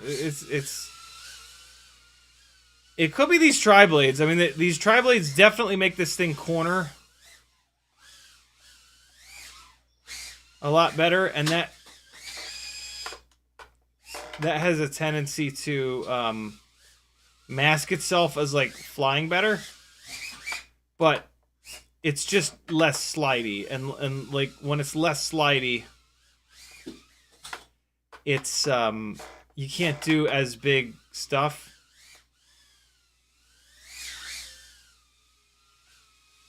But you're gonna see a difference in runtime probably. Yeah, for sure. We're at almost 3 minutes, and that's only 2 minutes 15. Interesting. I just have to fly him more. It's too. I can't tell from just a couple batteries like that. But initial impressions are that the 40,000s are not a good, which is not surprising. 40,000s are maybe not the right motor for the 1.4-inch prop setup. I think that this thing on the 32... Look, this has plenty of power on the 32,500, so, like, why go even farther? But I am going to back-to-back these a little bit more because, yeah, it shouldn't be that much... It shouldn't be that much more power. The 40,000s don't really make that much more than the 32,500s. So I don't know. Could be a camera thing too. I could be. I haven't flown the Runcam Nano 3 in a while. But yeah, there you go. It didn't catch on fire, and it's a handsome son of a bitch, isn't it? Look at this. Look at this thing. Look how good this thing looks. Ready? Look how good this thing looks. Hold on. Hold on. Here we go. I've done this in a while. Hold on. Let's do this right. We're going to do it right.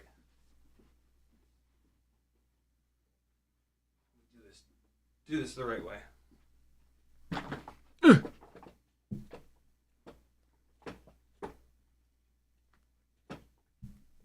All right. Here we go. Here we go. I need a little bit of volume here. There it is.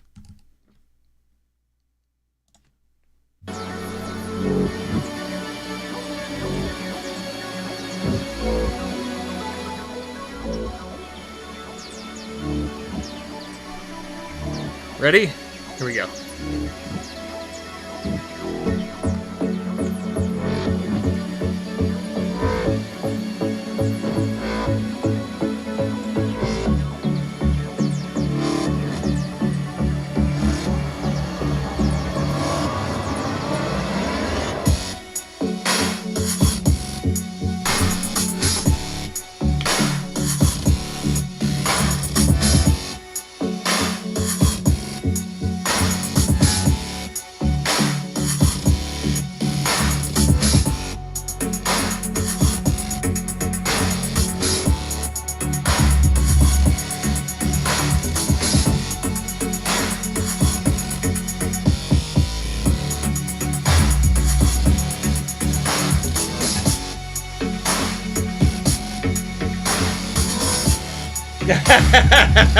You're right, Dronson.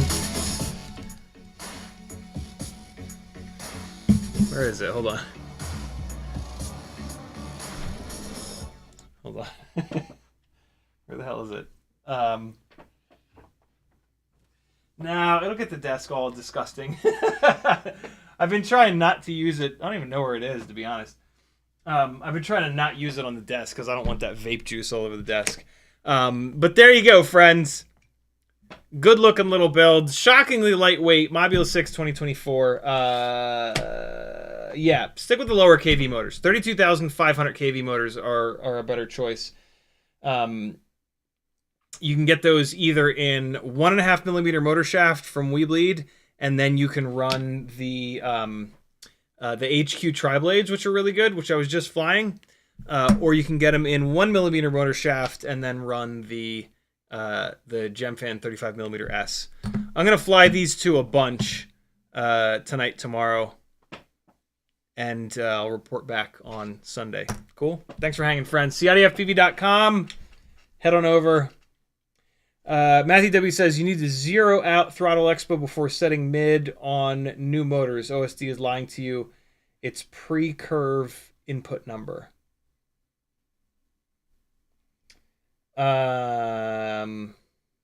What? I mean, getting I should have gone back and looked at the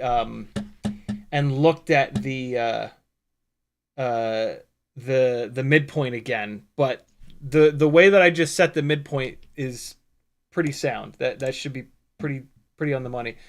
Craig with a $25 PayPal. Thank you, brother. He says, love the hands-on videos that you do. It gives me more confidence to try it myself. Thank you. Thank you, brother. I wouldn't be able to do it without generous motherfuckers like you. And then Benjamin K, thank you for joining the Patreon. You will be in next Monday's giveaways. Thank you, brother. Thanks for hanging, friends. I'll see you guys all on Sunday at 3 o'clock. Here comes the Newbie Drone Race 1.4-inch build outside again. Love you, bye. Have an excellent Friday night. What the hell just happened? It was there and then it disappeared. What? Play. There it is. See you guys Sunday.